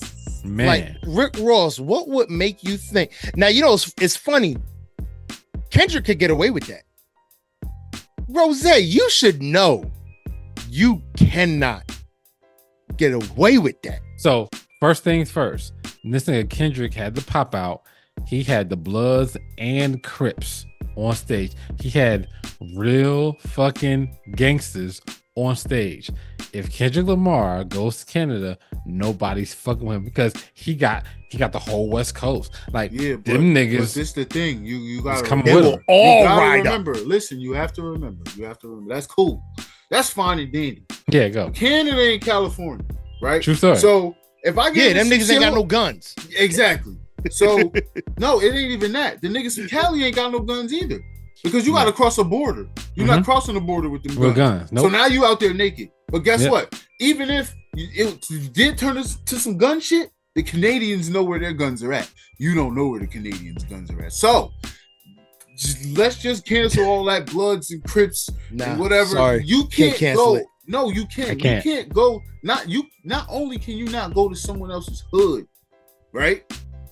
And do that, right? Let alone somebody's other country, my nigga. You can't. It's just certain shit you can't do, my nigga. I think you're right in certain instances, but I think certain people with certain backings can do that shit. Like, so for instance, if back in the day, if Bobby Seale or one of the Black Panthers said some shit about Canada and they went to Canada, nobody's gonna fuck with them because they know you're not fucking with the Panthers. You're not fucking with them niggas. It's You're a gonna get your respect thing. you're gonna get your ass fucked up. But that's a respect thing. Yeah, That's different than anything else. yeah, it is different, but I think if Kendrick comes to Canada, which I doubt he will, right? I doubt he'll put himself in a position to be exposed in that way. Yeah, Rick Right. Ross think he untouchable. Like He's that was touched up on him. He thought he was. that was dumb. That was boy dumb went for over the Rick top Ross. on his ass. That was dumb That for nigga Rick said- Ross. What? I mean, after Kendrick said the line was like, I think that Oakland show gonna be your last show, right? Mhm. Like Kendrick is alerting the West Coast, like if this nigga come to Oakland, Mhm. y'all better give him a hard ass time, right? And Yeah, he pulled all his sales for California. Drake has You know no what I'm saying? sales going on in California. so like for Rick Ross to think that he can go to Canada and think that nothing is gonna pop off, like nobody's gonna say anything or do anything, he was mistaken, which is not knowing, not being self-aware. You know what I'm saying? So I think Kendrick is self-aware enough where he's like, hey, if I'm gonna go to Canada, like I got the niggas with me, right? Yeah. And if y'all pop off, actually have these niggas with me. like Rick Ross had- really Ross really had got niggas with him. him too. Like They wound up no. sleep. Ross got niggas on a payroll. If Kendrick was like, I'm not bringing niggas, that's official. That's the I'm yeah, bringing. that's the difference. I'm bringing the niggas from the neighborhood. Ross got niggas that live at the promised land. Yeah. Yo, that nigga should have took Gunplay out there. This shit would have been He a should've. whole nother story. Nigga. Whole nother Hell story. yeah. Gunplay That's with what a you gotta shot do. old boy that went over the top Yeah. real quick. That's what you gotta do. But yeah, Gunplay was a trilogy. What is he doing now, man? Yo, Gunplay was a dope dude. Rick Ross is wilding, bro. He shouldn't have been out there doing that Yeah, shit. his You gotta- security- His security Rick Ross guard was really- like 6'8". The nigga that slept him was like 5'5". I'm like, Yeah, yo, how did he get over the top like that? bro. He Your dragged he security pulled him guard, down. You your ain't see it? security His is security was pushing him, lagging. and he pulled him down. I was like, you gonna get him my level? Start punching on him, bro. Like, yo, it makes no sense for Rick Ross to really think that he had that much. to me, it's just common sense that Rick Ross doesn't have. Yeah, there were some parts of Canada that were cheering Drake's downfall. There were, because they don't feel like Drake is Canadian enough. I guess that's what it is. But to go there and really think, I guess maybe I get it. I know what it is. I got it. Because the nigga was in Vancouver, so he thought shit was sweet. Yeah.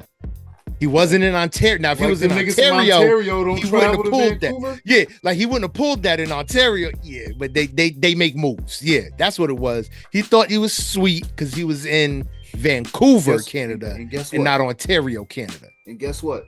Here, how you know Rick Ross should have stayed out of this whole fucking thing, right? Mm-hmm. Because I bet you any amount of money, Drake can go to Miami. Oh, and he'll sell out. Fuck Rick Ross and sell out. Mm-hmm.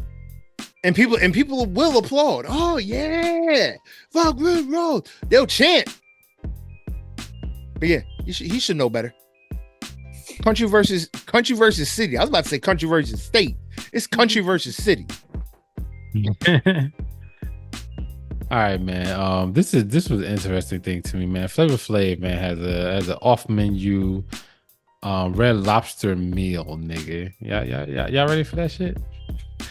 Y'all wasn't ready for that shit. So Flavor Flav, he just moved on so quick. No. Yeah, I know y'all wasn't ready for that shit. So Flavor Flav had, definitely. So Red Lobster has been filed bankruptcy a while ago, and Flavor Flav has been like trying to be one of the people that's like, nah, I'm gonna save y'all. I'm gonna do some shit. I'm gonna go to Red Lobster so much that y'all gonna be saved. No, this nigga's bought out the whole menu multiple times since they've done that shit. He's done promos for them. Like, this nigga don't realize, you're gonna save a Red Lobster in the town that you live, but all the other ones are gonna be closed.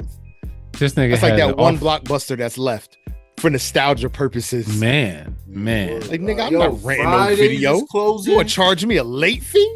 Red Lobsters is closing. Wait, Fridays is closing? Yo, it's Mad Fridays closing up here, bro. Yo, we was about to go to Fridays yesterday.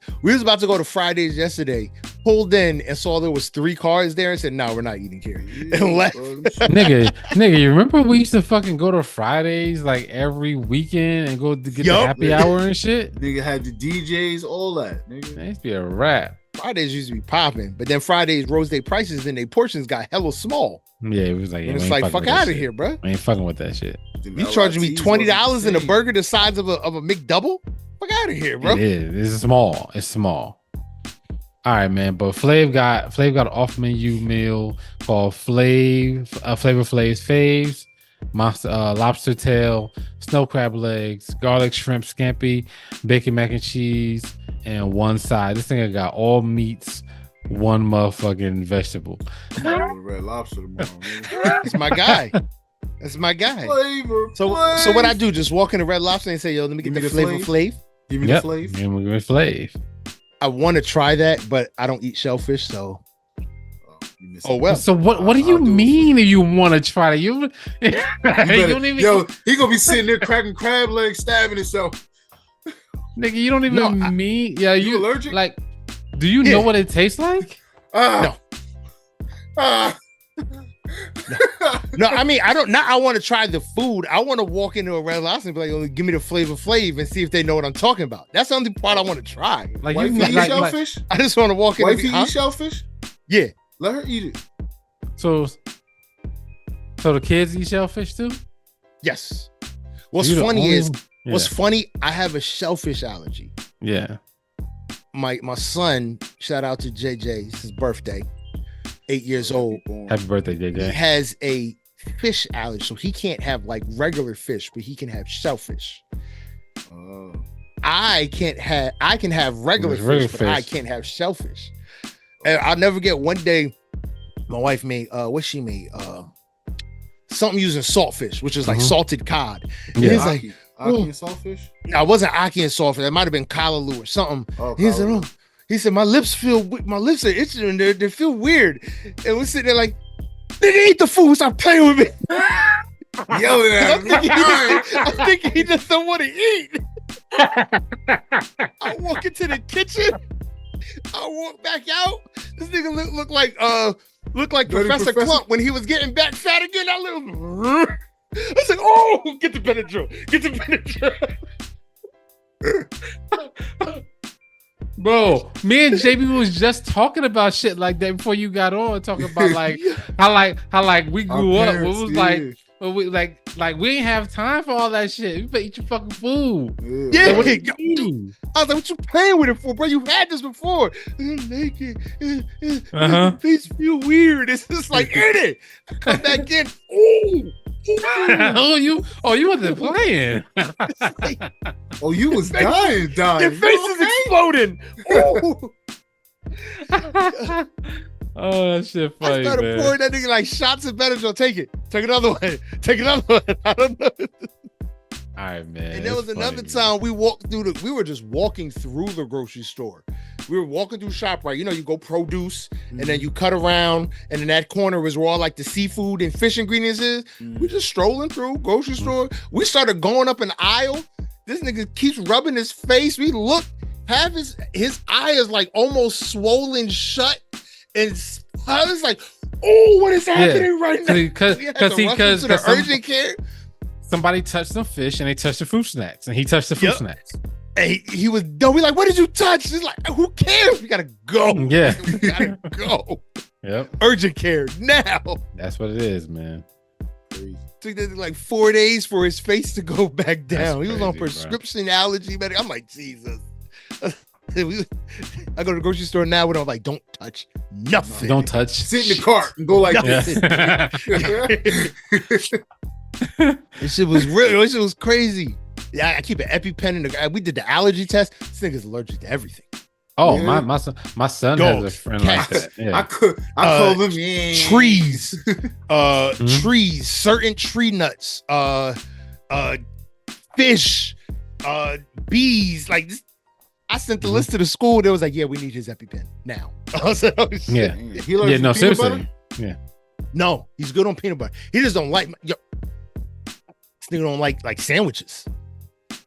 This nigga goes on school trips. It's like, what are you gonna eat? I don't know. It's like, you go to, that used to be the highlight. You go to school trip. I'm gonna go give me my sub and my chips and my Big Burst drink. You know what I mean? My little snack cakes, and I'm good. This nigga, what you want to eat? I don't know. Can I get a Lunchable? Yeah, my son has a friend like that where, he has a really good friend like that where he's allergic to everything. And every time we go somewhere or we want to do something, he'll be like, invite your friend. And you know why we tell this nigga to invite his friend? We don't got to feed this nigga. Right? Because he can't eat anything. Like literally, if he comes over, because we've hung out with his friend before. We took him to events, and like he came over our house, and literally it's like, all right, cool.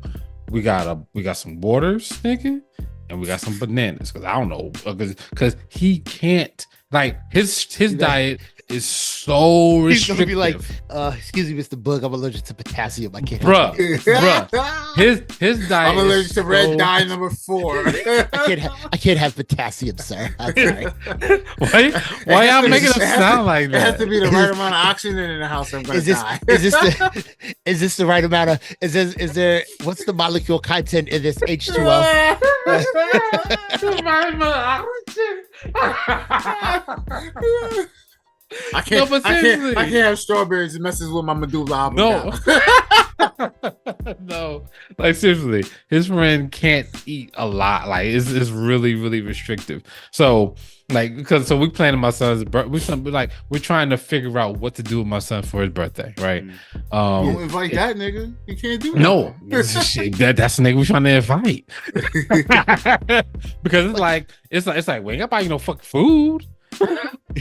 we got no food. Shit. We ain't shit. All we gotta do is he's like got to travel with his own like safety snacks. He has to have everything. Oh yeah, that's a nigga you invite over. Yeah, word. Yo, like I ain't got to do shit. My parents took the kids out to eat one day, and he's like,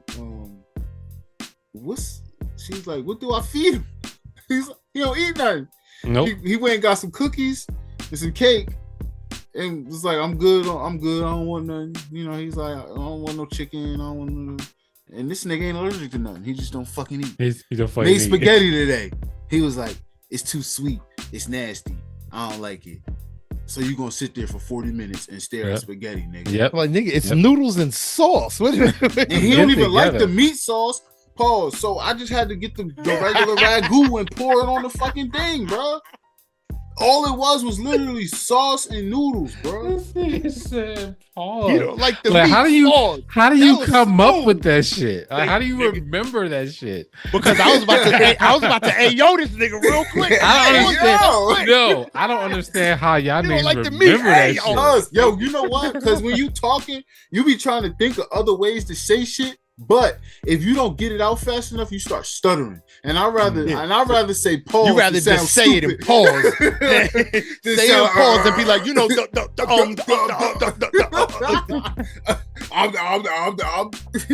nigga. I'd rather say pause, nigga. Funny as hell. They be sitting here like, you know the sauce that don't got the you know, it's not included. He don't like when they got the. He don't like when they got the thing in it, you know, the stuff.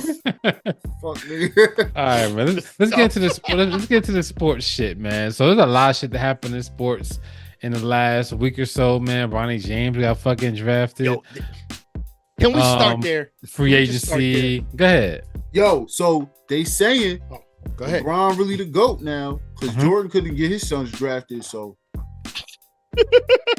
LeBron been the GOAT. LeBron been the GOAT. All right. Now it's solidified. We are a podcast of Bron is the greatest of all time. I think we've established that. Okay.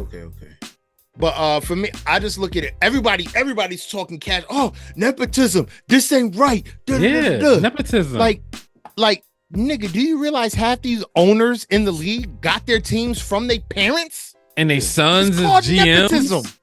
Yeah, Jerry Jones. Nigga, Jerry Jones' son is the GM. Because he's Jerry Jones' son. Yeah, it's big Nepo around here. Like, what do you think? Speaking of the Neptunes, they dropping an album. True story. Did Chad and Pharrell pieced it up? Yes, they're dropping an album. And they producing on the Clips album. Oh yeah, I know they're doing Pharrell. So they came together to do that, but they gonna giving us more music. Look at Pusha T destroyed Drake to bring the Neptunes back together. True story. But real talk, man. To me, your JV eyes is like this nigga. I'm dead. Like, where did that random ass shot come from? Like nigga was like pew pew pew. That's why I kept moving. Anyway, man, that's why I kept moving because this nigga always got some shit under his fucking sleeve. Anyway, fucking nigga, we don't have any evidence that Giannis's brother can play. Okay, yes, we do. You ain't see the highlight tapes, nigga. He can't fucking play. Yo, that nigga. But he's Giannis' brother. And if Giannis says put my brother on the team, guess who's gonna be on the team? Yo, but the funniest part was when the nigga inbounded the ball and they was dribbling up court and he was calling for it and they waited till 17 seconds to pass the ball backwards and he had the backcourt and he was like bruh, he's so bad. Like, but we at least have evidence that Bronny can play, right? Before his medical issue, right? We had lots of evidence that he can play, right? And before that, if he'd never had that issue, he would have been a first round pick in this draft, no question about it. Like, I care what nobody says about Shaq's son. Yeah, Shaq's son really nice. Yep, I don't care what nobody say. You know whose son is really nice? Shaq's son and Carmelo's son. Well, Carmelo's those two niggas are gonna Carmelo's be son and Bronny. And Bronny's and LeBron's second. LeBron's second. LeBron's second. Bryce is coming out. And Bryce is gonna be nasty. He's better. You know why? He's better because he's taller, he's bigger. He's gonna be taller. I think he has. I think Bronny has LeBron's basketball IQ. Mm-hmm. Like, Bronny's smart. He makes smart plays. Yes. But Bryce has the physical ability. Bryce coming down the court looks like LeBron James. I'm like, this Like the movement, everything, the tomahawk with the and he can everything shoot. Bryce does is the LeBron. lights out, bro. Yeah, and he's a shooter. But Carmelo Anthony's son, he nice too. Yeah, yo, footwork crazy. I love when they asked he didn't even ask, could you beat your dad? He was like, now, probably yeah. Like he didn't even. And he probably could, bro. And I think he could. Yo, Melo is teaching this nigga when you watch him play, he look like when he post up, he look like Melo. He catch here, that nigga is swing, pivot. He either going by you or he pulling up. Like it's the same game, bro. Shit's crazy. Yeah, he's gonna be a major problem, but I'm happy Bronny got drafted. That's some crazy ass shit that happened when it comes to like LeBron is like it's not like LeBron's a scrub, right? Yeah, no, he's still a top 10 player in the NBA. He's still a top player in the NBA. Arguably top 5 player in the NBA. Yep. You can argue him into the top 5. He's still scoring like a motherfucker, and he's still leading his team. And now his son is playing with him, which is crazy because I think his son was maybe like 2 or 3 when he got drafted. Yeah, right, like baby, which is nuts. Bronny's what, 19 or 20? Oh, so his son wasn't born then? No, his son was 1. She was pregnant when he got drafted. No, see, that's crazy. No, he was 6 months when he got drafted. Yes, that's crazy. That doesn't make any sense to have that type of longevity in that type of physical sport. And it's cool to have father and son do. Ronnie James is 20. Now I'm gonna tell you, born October 6th of 2004. Okay, so he was born after. He was born after.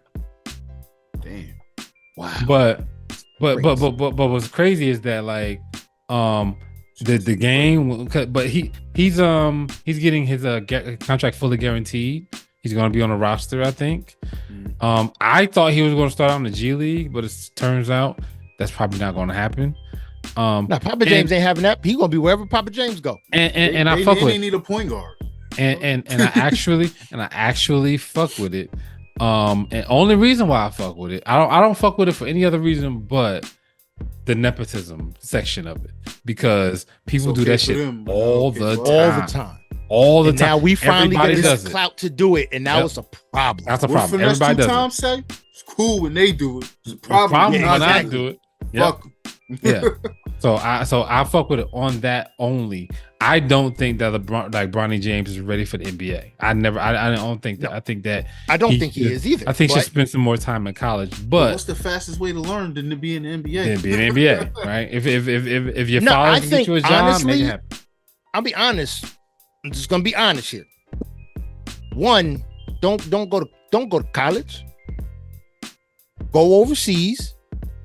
I think going overseas was like the best thing LaMelo Ball could have did.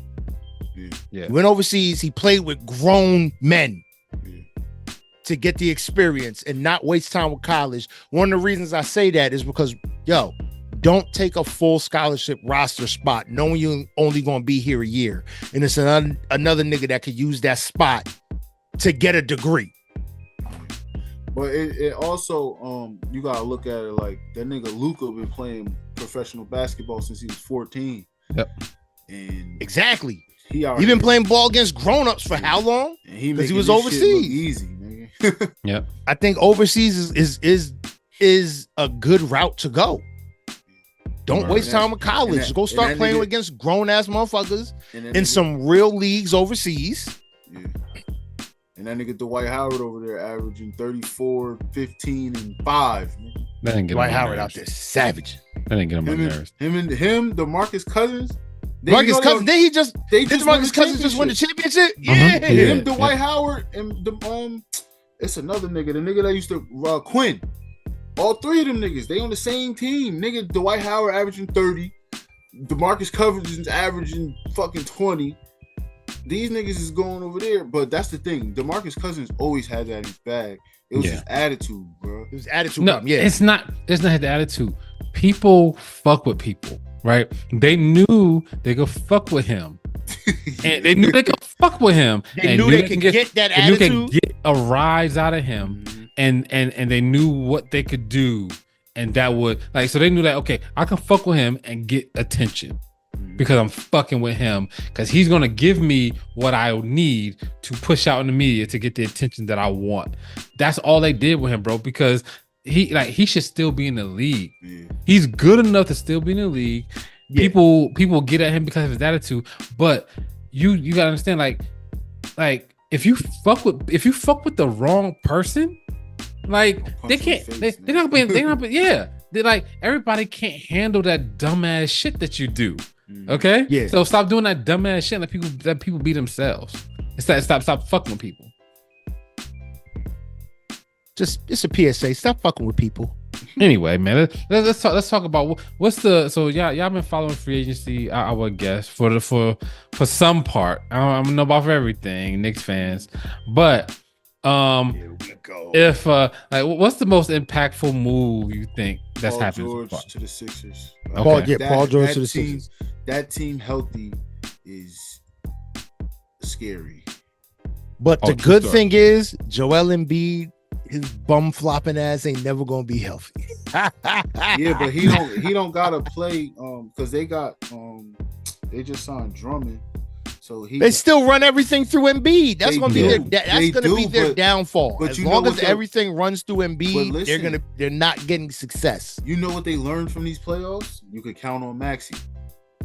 You can. I think the combination of Maxey and Paul George is gonna be a problem. Yeah, that's gonna be crazy because you can't guard this nigga Maxey. Yeah. He's too fucking fast, and you can't guard Paul George. You can't guard Paul George. He shoot over the top. If you go by you. Yeah, I'm gonna say by the time you get up on him to block him, he's already around you. He's got the speed. He's got the power and the speed. Another move is and y'all probably gonna be like, what? But Chris Paul to the Spurs. Oh, that's my move. That's my top move. That's my move. Yeah. Chris Paul to the Spurs. Now Chris Paul ain't with Wemby. Paul ain't gonna win with Coach Pop, bro.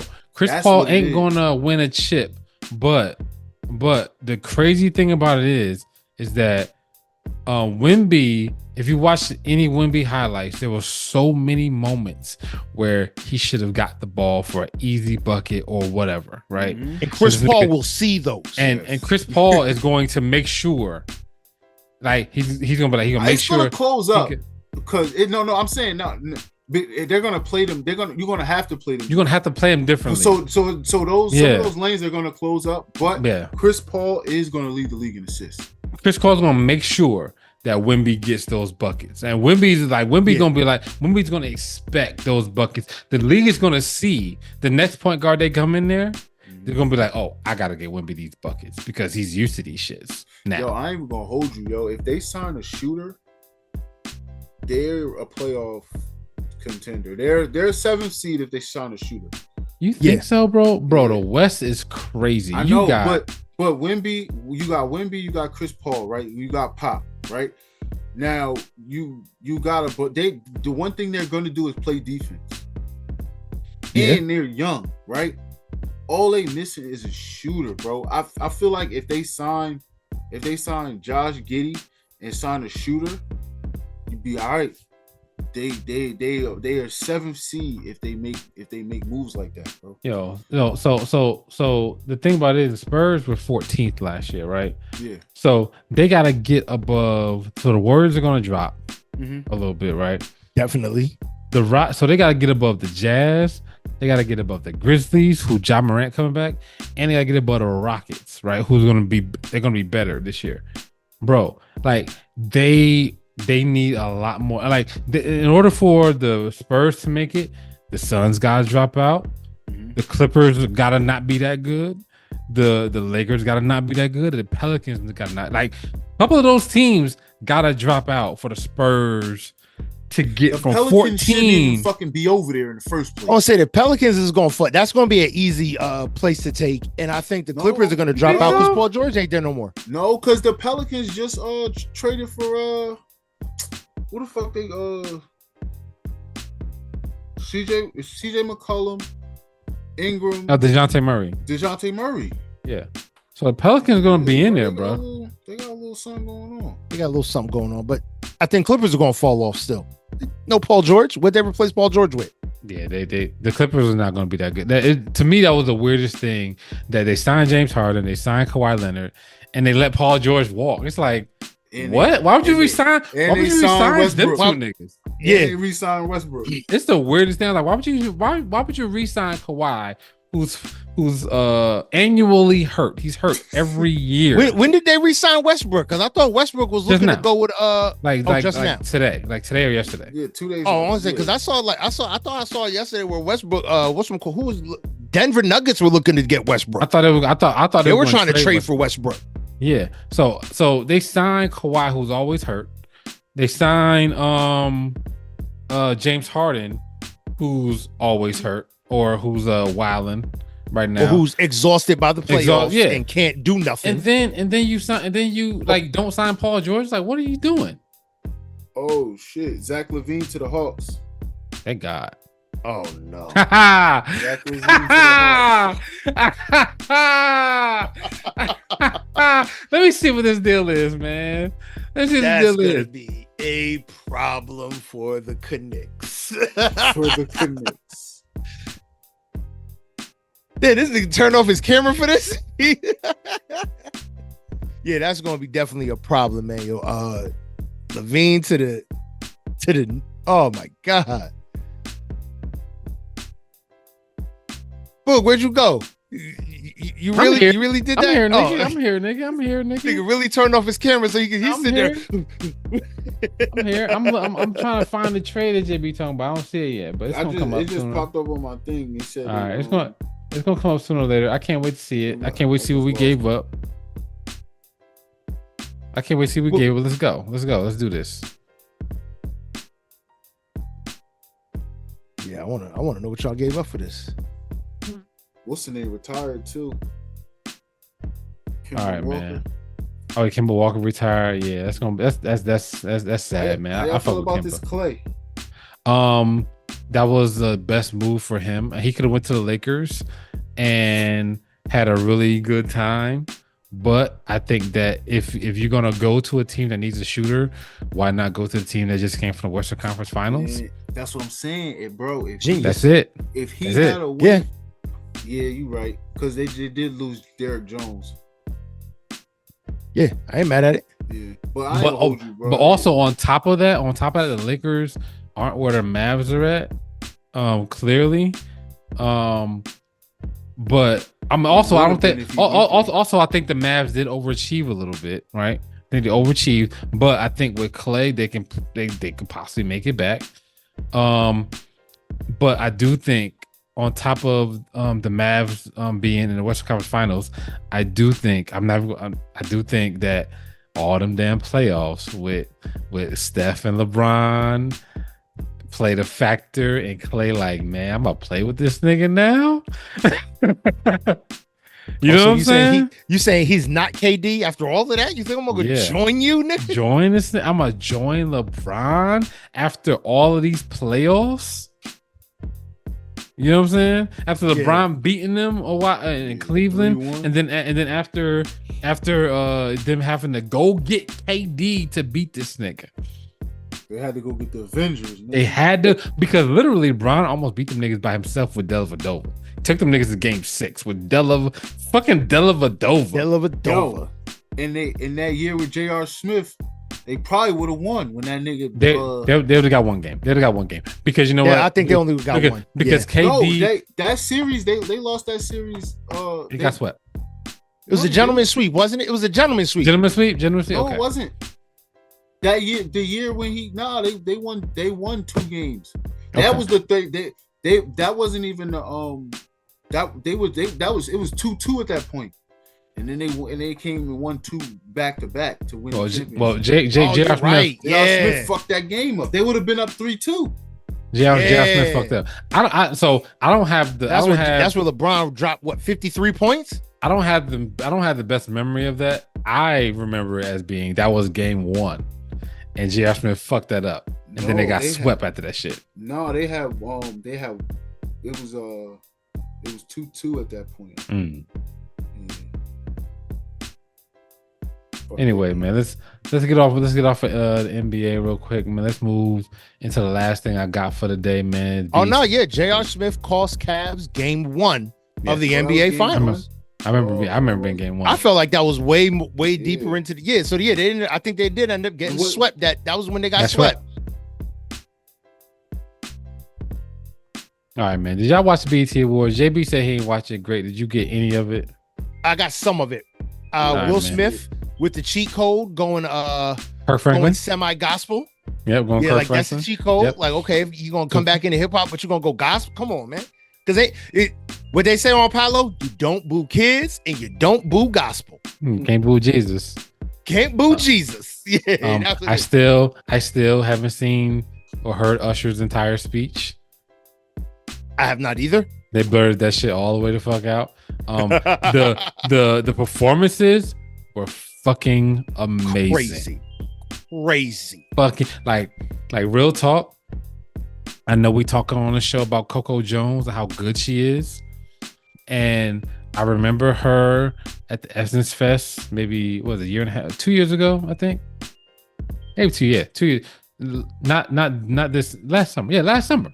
Because it happened before I moved here.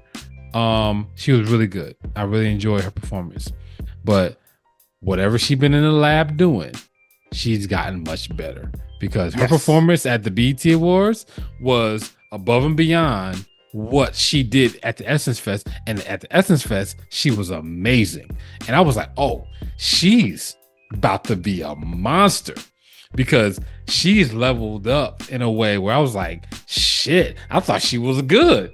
But she done went further than that. And then you talk about Keke Palmer just killing them, throwing salt in the wound. Just taking that knife and going. To me, the best performance, man, was Tiana Taylor and my girl Victoria Monet. That shit. They bodied it. They bodied that. I was like, I mean, Tiana Taylor, like, if anybody didn't already know, now they do. Top-notch performer. Bro, like, I mean, shit. I don't have any words. Like, I was telling my wife was like, no, there's other women that was good. I was like, no. I was like, they were really good. Tiana Taylor and Victoria Monet were, for me, they overshadowed everybody. How good they were. Like, they were crazy. I wish Marsha Ambrosius would hit them notes. That's my girl. That's my girl. I love Marsha Ambrosius. Wish she would have hit them notes, because I was very disappointed in that. Who else performed with Usher? Childish Gambino was dope. Childish Gambino this thing. What's up with this nigga always doing he always snapping a finger. Like, Nick, can you play some background music? This nigga always doing some shit a cappella with some snaps. Yeah, man. I really like what you. He always snapping and doing some shit. Yeah. Sing the song with some music, nigga. Oh, Lotto. That's what Lotto represent for the A. She came out that ludicrous verse. The only thing with Lotto, you got to learn to dance, okay? If you ain't gonna get out there and dance to Usher's songs, bro, bag back. Sing a different song. Cause you saying and that had a good enough dance breakdown to be an Usher song. So you gotta do the dances, Lotto. You gotta do the dances. But I like the BET Awards for the most part. I liked Childish Gambino calling out the BET Awards. Oh my god, that was so fucking funny. I did. That was hilarious. Funny. Niggas forget this nigga's a comedian. Childish Gambino is a genuine comedian. Like, on stage, microphone, just him, stand-up comedy comedian. And that was hilarious because it was so, it makes it even funnier because it's like, oh damn, this shit is true. Yeah. Like, start thinking like, oh shit. I thought that was really good. I said tribute to Usher, dope. What'd you think about Sexy Red there, man? Like my son said, what song of hers requires all of this shit? I I mean, she started it. She started it right. She started it with the "You're My Everything." She started it with the right song because that song gets everybody popping. And the song she ended on, "I'm a big fine hoe." That shit is big, bro. I'm not even gonna lie to you. Big record. That's a big record, bro. Bro, she like got songs, bro. Yeah, that's a big like hearing that. Like, so we talked about it on the show, right? And I said that the song was like the ad libs are just top notch, right? And that's what makes the song for me. And the song is so much bigger when you play it like in a stadium type setting, and you can get all the dancers and shit. Like, that's a big song, bro. So I gotta give props to Sexy for having that type of hit. All right, now that's it. Performance wise, okay. Awards wise, this was some bullshit. Go ahead. One, why do you have like 7 niggas in every category? Yeah. What are you doing? Too many motherfuckers. Yeah. Too many niggas nominated. Mm-hmm. Too many. Like, okay, SZA won Best Female R&B Pop. That's a given. Hold on. You about to go down the list? Because I was gonna go down the list. Oh, my bad. Let's go down the list. Go. Okay, right. my bad. Best new artist, man. Tyler won over Sexy Red, which is interesting. October London, Friday, Boss Man D-Lo, Aria Star, 4 Bass. I thought 4 Bass was actually gonna win this one, or Sexy Red. No. I thought 4 Bass or Sexy Red was gonna win this one. I would have thought. What's the Sexy Red name you said? Aria Star. No. Yeah, Aria Star. Yeah. Tyler won, right? Yeah, Tyler won. Yeah, she should have won. I think Tyler should have won that. Yeah, Tyler should have won. Yeah, that was so we had best male hip hop artist: 21 Savage, Burna Boy, Drake, Future, Gunna, J. Cole, Kendrick, and Lil Wayne. Easy win for Kendrick. I think that was a cheat. It's just because of what's going on right now. Like, easy. You can't not have Kendrick get that award. Win, yeah. Easy win. That's what I'm saying. It's easy win. And if they'd gave it to Drake, niggas would have protested. Yeah. I wouldn't have been mad if they gave it to Cole. Yeah. You know what I mean? That means they're not picking a side. They right in the middle. They went down in the middle. They're gonna get shot in the middle. But they gave it to Kendrick, which was, easy. Yep. All right, man. Best female hip hop artist: Cardi B, Doja Cat, Glorilla, Ice Spice. This is that bullshit. Lotto, Meg Thee Stallion, Nicki Minaj, Sexy Red. I mean, this is the epitome of ridiculous. We're great talking about best female, like all the nominees. They just picked everybody. Yeah. They literally picked every female in the Cardi? industry. Nah, Nicki Minaj. Doja should have won. Exactly. Yeah, Doja should have won. Nicki Minaj won. Doja should have won. I seen a post saying, we need to apologize to Doja Cat. She need to apologize to us first. You ain't right. You ain't wrong. You ain't wrong. You ain't wrong. It's funny, but it's true. you ain't wrong at all. All right, man. Let's talk about best male R&B and pop artists. You got Brent Faiyaz, Bryson Tiller, Burna Boy, Chris Brown, Drake, Friday, October London, and Usher. There was no way possible they were going to honor Usher and not have him win. And this. not give him. Yeah. Yes. If you're going to nominate him, you got to let him win. Yep. You got to let him win. Best female R&B pop artist, Beyonce, which is silly. They would put her in this category at all. Coco Jones, Doja Cat, her, Money Long, SZA, Tyler, Victoria Monet. Like Drake, like Gray said, too many niggas in the category. SZA won? Yeah, SZA won this, which makes sense. Best female R&B / pop. R&B pop. Okay. Because honestly, Doja Cat again. Really? When you add that, category. When you add pop to the category, that is Doja Cat. Doja Cat makes black pop records. Like when Doja Cat makes music, it's for black folk. When she talk, Drake. I've been saying that. Yeah, when she talk, it's for the whites. But when she make music, it's for the blacks. And she should have definitely won this category. Well, yeah. SZA won. I wanted Victoria Monet to win. That was my girl. but I'm not mad at it because SZA had a great album. Nigga, she ain't missing. She took home all them Grammys. She ain't missing them BET awards. I ain't mad. I know. Right? I ain't mad. She took home like 3 Grammys, nigga. She good. She said, "I'll be all right." Album of the year, man. Chris Brown, 11:11, Gunna, Gift from the Curse, 21 Savage, American Dream, Usher, Coming Home, Drake, For All the Dogs. We knew he wasn't going to win this because of the issues that he's having right now. Yeah. Victoria, and let's be honest. For All the Dogs wasn't worth out. It's not an album of the year level. It's the Scary Hours edition, though. Yeah. Specifically. So what? 4 songs? No. Specifically. 4 songs do not stack up against Gunna's album. Only reason we can even appreciate Gunna is because he didn't take the witness stand, so he's good. We just gonna push that. Remind everybody he didn't turn state's witness.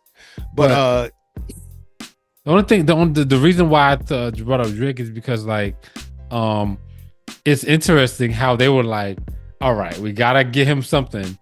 And we can't just say Scary Hours. We got to make sure we put the best shit out there. We got to be specific with the shit.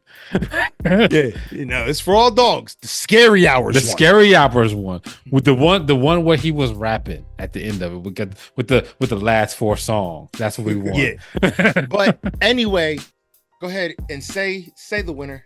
Killer Mike. Killer Mike won it for his album Michael. Still bringing in awards. That's a fire album for those who ain't listening. That is an amazing project. Another one of those perfect blends of vanity and humanity. True story, man. So those are most of the music awards. I mean, there's a lot of actor and sports. Like for instance, did Tiger Woods win again for the best athlete? Best athlete. No. Well, now they separated sportswoman and sportsman. Yeah. So sportsman was a New York Jalen Brunson. New York Jalen Brunson. Yep. And sportswoman, Angel Reese. Angel Reese, of course. Yeah, they ain't got nobody else to fucking pick. You like to climb trees? Because I'll climb that one. You like 10 years old, nigga. Trees. That's just wow. I heard that shit forever. Like 10 years old, man. Let that shit go. Best actor, they picked Denzel Washington. Cheat code. Yeah, too many cheat code. I mean, Coleman Domingo was in it. Anthony Mackie was in it. Donald Glover, Idris Elba, Jeffrey Wright. I did watch that movie, the Jeffrey Wright. Is that good? Where he's an author or something? Bruh, that shit is good. I heard it's amazing. That shit is good.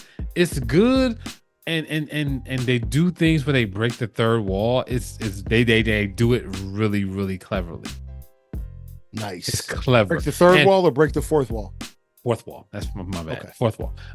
One of the funniest parts of the shit is that he's like a PhD. He's a writer, so he's really sophisticated, and he ends up writing this black, like cultural type, novel where he's like talking Ebonics and shit like that, and in the movie. To me, one of the most significant parts of acting is making us believe some shit, right? And he's in it, so he's himself. He's prestigious writer. I got all these books, I got all these accolades, right? And I'm writing this shit that he thinks this writing is beneath him. He thinks it's pandering, right? Yeah. He's having an interview where he has to act like a different. He's about that life. He's using a pseudonym, right? For this book for this type of writing he doesn't like, right? So it's like Terry Woods. Yeah. So he's acting really, really gruff and hood and like he just got out of prison, right? But so he's still himself, but he's acting like he just got out of prison and he's really street. But he has to convey to the audience, to me, that he's just acting. You know what I'm saying? But this is complex. But to who he's talking to, he's this person. Yeah. You know what I'm saying? He's I understand. But to me, the real audience, we have to see that he's actually trying to be this person. That shit was dope to me. I heard it's got a little bit of comedy in it. It's like a little bit of everything. Definitely a lot of it. It's really it's a good movie. It's a really good movie. Complicated. Man, I'm gonna check. Complicated families. I gotta check it out. But yeah, man. So yeah, that had a couple different awards, but yeah, your boy Killer Mike took home the album of the year, which was very, very warranted because nobody's fucking with this nigga right now. Now, I just want to bring up if Kendrick put out an album, Kendrick would be fucking with the nigga, but other than that, nobody's fucking with Killer Mike right now. I want to bring up that they have this thing called Young Star Award. Young Stars Award. Nepotism. And in this Young Star Award, nepotism. A bunch of kid actors.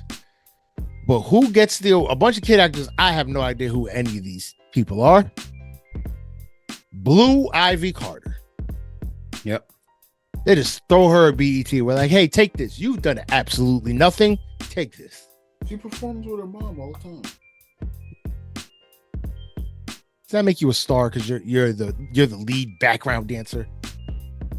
I mean, the nigga that was fucking Britney Spears did it. Look, man, that's different. That's called misogyny. That's different. All right. What the fuck is he? He was the lead background dancer. He found a way to get famous. He's a man. He shot the club up. That's different. That's called misogyny. He got famous for shooting the club up, not for being a background dancer. Get this shit right. Started out somewhere. But it's like, why you give it to? But my thing is, why you give it to Blue Ivy? It's still to this day will always annoy me that, especially with BET Award, they give awards to motherfuckers they know don't give two fucks about. Do fucks about it. Don't give two shits about it. And I think, but that's nepotism. That is, hey, Blue Ivy, you come to the BET Awards next time, and we'll give you an award. Bring your mama. Right? No, bring your mom. Herself, nigga. She's just gonna be her. And then we'll get because they should have gave it to somebody like Van Van. Yeah, or the little girl that got that show on Netflix. Yeah. So like, there's a bunch of women, there's a bunch of little kids they could have gave that shit to, and yeah, they chose to give it to Blue Ivy because they want her mama to show the fuck up. To show up. And she ain't showing up for no Viewer's Choice Award. As long as Taylor Swift ain't getting no awards, we good. I don't think they'd ever disrespect. You never know. You heard Childish Gambino. Word, that's facts. That's big facts. That nigga did say me and Sam Smith have the same amount of BET awards. That is interesting. He was like, I got more Grammy awards than Will Smith, who is Will Smith.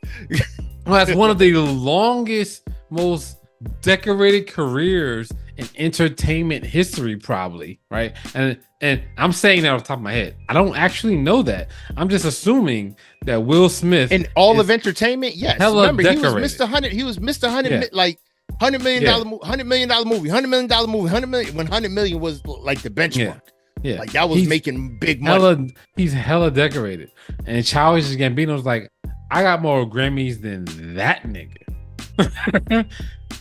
who literally has one of the, like, how long is the Fresh Prince of Bel-Air song? 8 bars? He got one of the greatest 8 bars in the history of hip hop. In West Philadelphia, born and raised on the playground. It can't be 16 bars. It's got to be only 8, and that's one of the greatest 8 bars in hip hop history. Everybody knows the shit. Yeah. You know what I'm saying? And he was like, I got more Grammys than that nigga. And the same amount of BET awards. Being the same amount of BET awards is a white guy who has probably the same amount of Grammys as that nigga. Interesting. It's crazy. Yeah. It's just a thing. You know, it's like, hey, just keep this in mind. They gotta figure that out because I mean, just like you've been pointing out, too many people in the category, certain people getting awards that they shouldn't have gotten, right? Or getting awards when you know you're not gonna show up. Like Nicki Minaj. Like there's women that were there that were better, that had better years. Like that's the other big thing. There were women that were there that were better. That were in the audience that were better than that were better than the year that Nicki Minaj had. I don't think Nicki Minaj had a year, right? In my opinion. Like she had some hits. She put some stuff out. She had some moments. But I don't think she had a better year than she didn't have a better year that of was in music that category. than Doja Cat. She did not have a better year of music, honestly, than Sexy Red. She did not have a better year than Glorilla. Hell, she lost in diss records to Megan Thee Stallion. Mm-hmm. I'm agreeing with you. I mean, Doja Cat had a better album. Glorilla has been all over the place. Ice Spice has been all over the place. Meg Thee Stallion, Icy Spicy. Meg Thee Stallion had Tory Lane's thing. Sexy Red is literally trying to take over Cardi B's spot. Yeah, but right? First of all, Ice Spice. Now that you say it, was she even nominated? Yes, she was nominated for best. She probably should have won because that. You think you the shit? You not even the fart line, bro. So what's funny? What's funny? I'm gonna tell you this, JB. I'm gonna tell you this. This must be a family thing, okay? So your cousin. But my wife was we was watching BET Awards, and my son was like, my wife didn't like anything that Ice Spice was doing, and so she did the you only a fart shit. My wife was perked up like. Oh, this is good. I like this program here. So yeah, put on some more of that Icy Spicy. The nigga Ebro made a statement this morning. He was like, "I don't know the difference between the BET Awards and the BET Hip Hop Awards." I agree. Yeah, I really don't. I mean, they're so ingrained at this point that it's just like, one thing. I didn't watch it to say, but I watched it, so thought I'd throw that in there. I mean, yeah, it's because honestly, it's the truth, but it's because when the BET Awards and then people fail to realize how mainstream hip hop has recently become. Bro, it's not even recent. It's been forever, bro. McDonald's has done this shit forever, nigga. Coca-Cola's done this shit forever, nigga. No. It wasn't mainstream then. They were considered doing cutting edge shit. Look at and Coca Sprite was considered being cutting. Oh, we're gonna embrace hip hop. That was considered cutting edge back then, bro. They're making it mainstream. They're making it. No, hip hop didn't really become like what it is until what? I'd say 2005, 6. But I don't. To me, McDonald's, Sprite, Coca-Cola, all of them huge brands latching on to hip hop doesn't like, oh, now you're mainstream. Like, no. That doesn't like, oh, maybe you're mainstream. Like, no, you're mainstream because these big brands are trying to get you to sell their shit. No, they weren't mainstream. Those big brands were trying to figure out how to get niggas to buy their shit. But that's mainstream. Bro, that's recognizing. Oh, niggas is listening to rap, so we gotta do rap shit. Bro, get Pusha T to write I'm loving it. Bro, do you realize that? So I mean, I know you. I know niggas is from Jersey, but Atlanta. You are too. I know. I know. That's why I say that's literally. Don't never forget what you. I thought you meant like y'all niggas. No. I thought that's what you meant too. I said niggas is really from Jersey. I said it like that for a reason. Like, do you realize that Coca-Cola was born here in Atlanta? Like Atlanta. Yeah, that's where the Coke Fiends was at. Is a Coca-Cola town. That's where Coca-Cola is at. Headquarters and everything. It's in. That's where the vault is. Yeah. Yep. That's where that Coca-Cola is at. So if Coca-Cola is like, hey, we're gonna do hip hop. They got the ear to the streets. They know what is up. They know what moves the people. So they know what's coming. They know what's on the cusp. They know what's already coming. They know what's already is in the thing. But because dude, when Coca-Cola really started embracing hip hop, guess what? Down south hip hop, which is what they would be on the cusp of, wasn't popping like that. But what's on the cusp is already mainstream. That's already what it is. No. So if Joel Ortiz is mainstream, or is he still considered underground? Joel Ortiz was always underground. Always. Yeah. I don't care what you say. He was always underground because he never got that commercial success. Like hip hop, certain types of hip hop was pushed by corporate entities because they like on the cusp. That was when they pushed it. It was like, this is going to move the people, and we need these people to buy our shit. So we need to make this shit mainstream. Like this shit was mainstream. It's like on the cusp to a big company, like a big $1 billion company like Coca-Cola. On the cusp is like, hey, we got the mainstream shit that y'all niggas are gonna fuck with. Like we ain't late to the party, we are the party. Right? I can say we're gonna have to agree to disagree on this. Okay, that's fine. That's fine. Look, I don't mind that at all. That's cool, especially with you, because you my guy. Yeah. Well, thank you, sir. That's mighty kind of you, sir. You're great. You're one of my oldest friends. I swear to God. JB, you're one of my oldest cousins. Swear to God.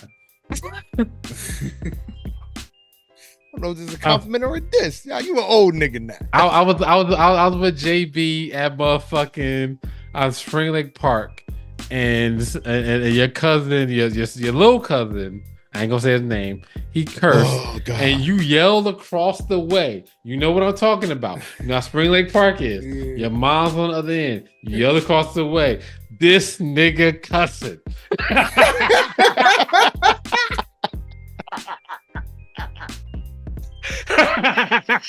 Hey, Ate, this nigga cussing.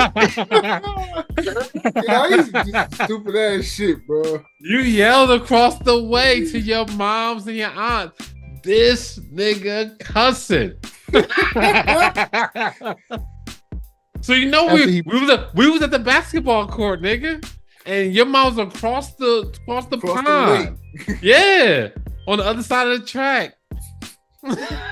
Auntie, this nigga cussing. Yep. Like, nigga, what is you doing? It ain't the same, nigga. It's not the same.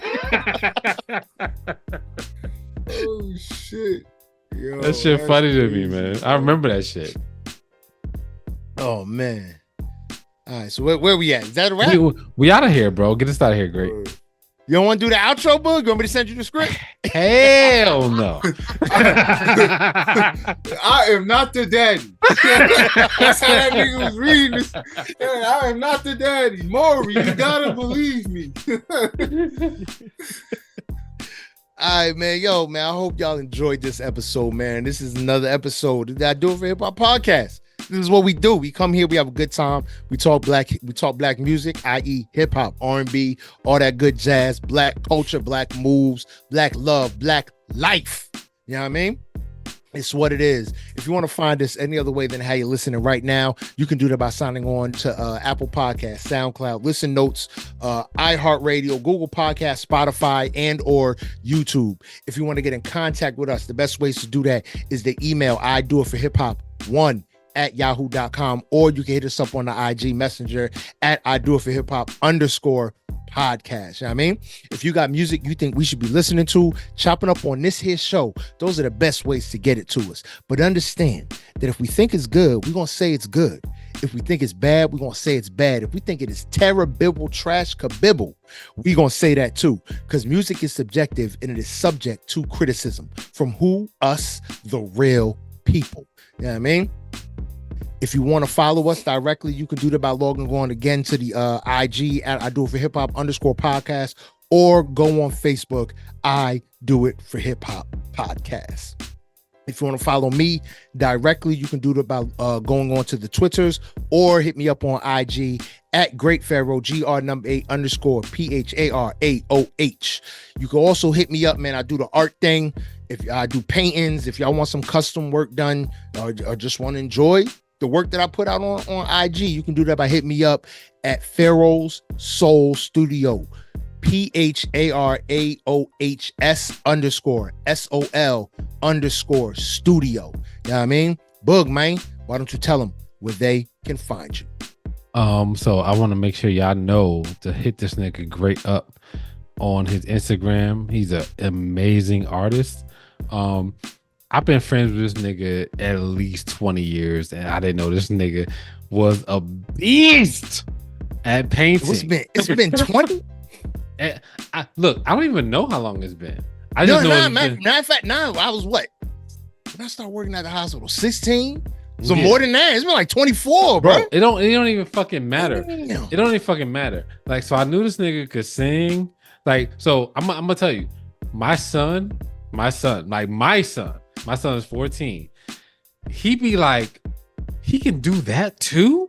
Like, like my son still be doing that with this nigga Great. My son be like, he can sing. Oh, hold on. He can write poet. Like, my son is like, how many things can this nigga do? He's good as fuck. If y'all want some paintings, holla at this nigga. Like, watch his Instagram. This shit is great, bro. So holla at my dude. Thank you. Holler at my dude. Get his shit. And put it on your walls, bro. Definitely. But if you want to find me, you can find me on Instagram at Mr. Can I Live 1 at MrCanilive 1 on Instagram.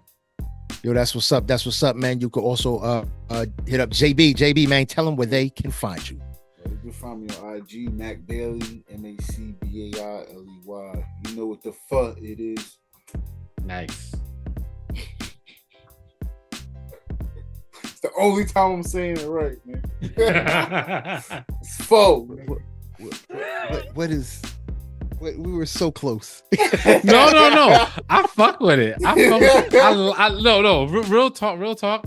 I will say that if you're gonna say faux, you gotta say pho like that. Like place. JP said, you gotta switch it. I like it. I like the switch. We are so far gone. Yo, you about to have me going around asking people how the fuck you pronounce it, bro. And I'm probably, your word is born. Like, bro, yo, man, how the fuck you pronounce that shit? Yo, 60% of the niggas gonna be like, faux. Bro, it's great both ways. If you're gonna say fuck, you might as well. If you say fuck and you talking to hood niggas, you might as well just say fuck. I mean, because that's what it sounds like anyway. When you talking to a critic, they're like, "What the fuck, huh?" Like, why? Like, why would just you roll not off the tongue? That? Why would you not do that? It makes sense. Oh man! All right, man. Yo, this has been another episode of the I Do It for Hip Hop podcast. I am Great Pharaoh, and I do it for hip hop. I'm Bug, and I do it for hip hop.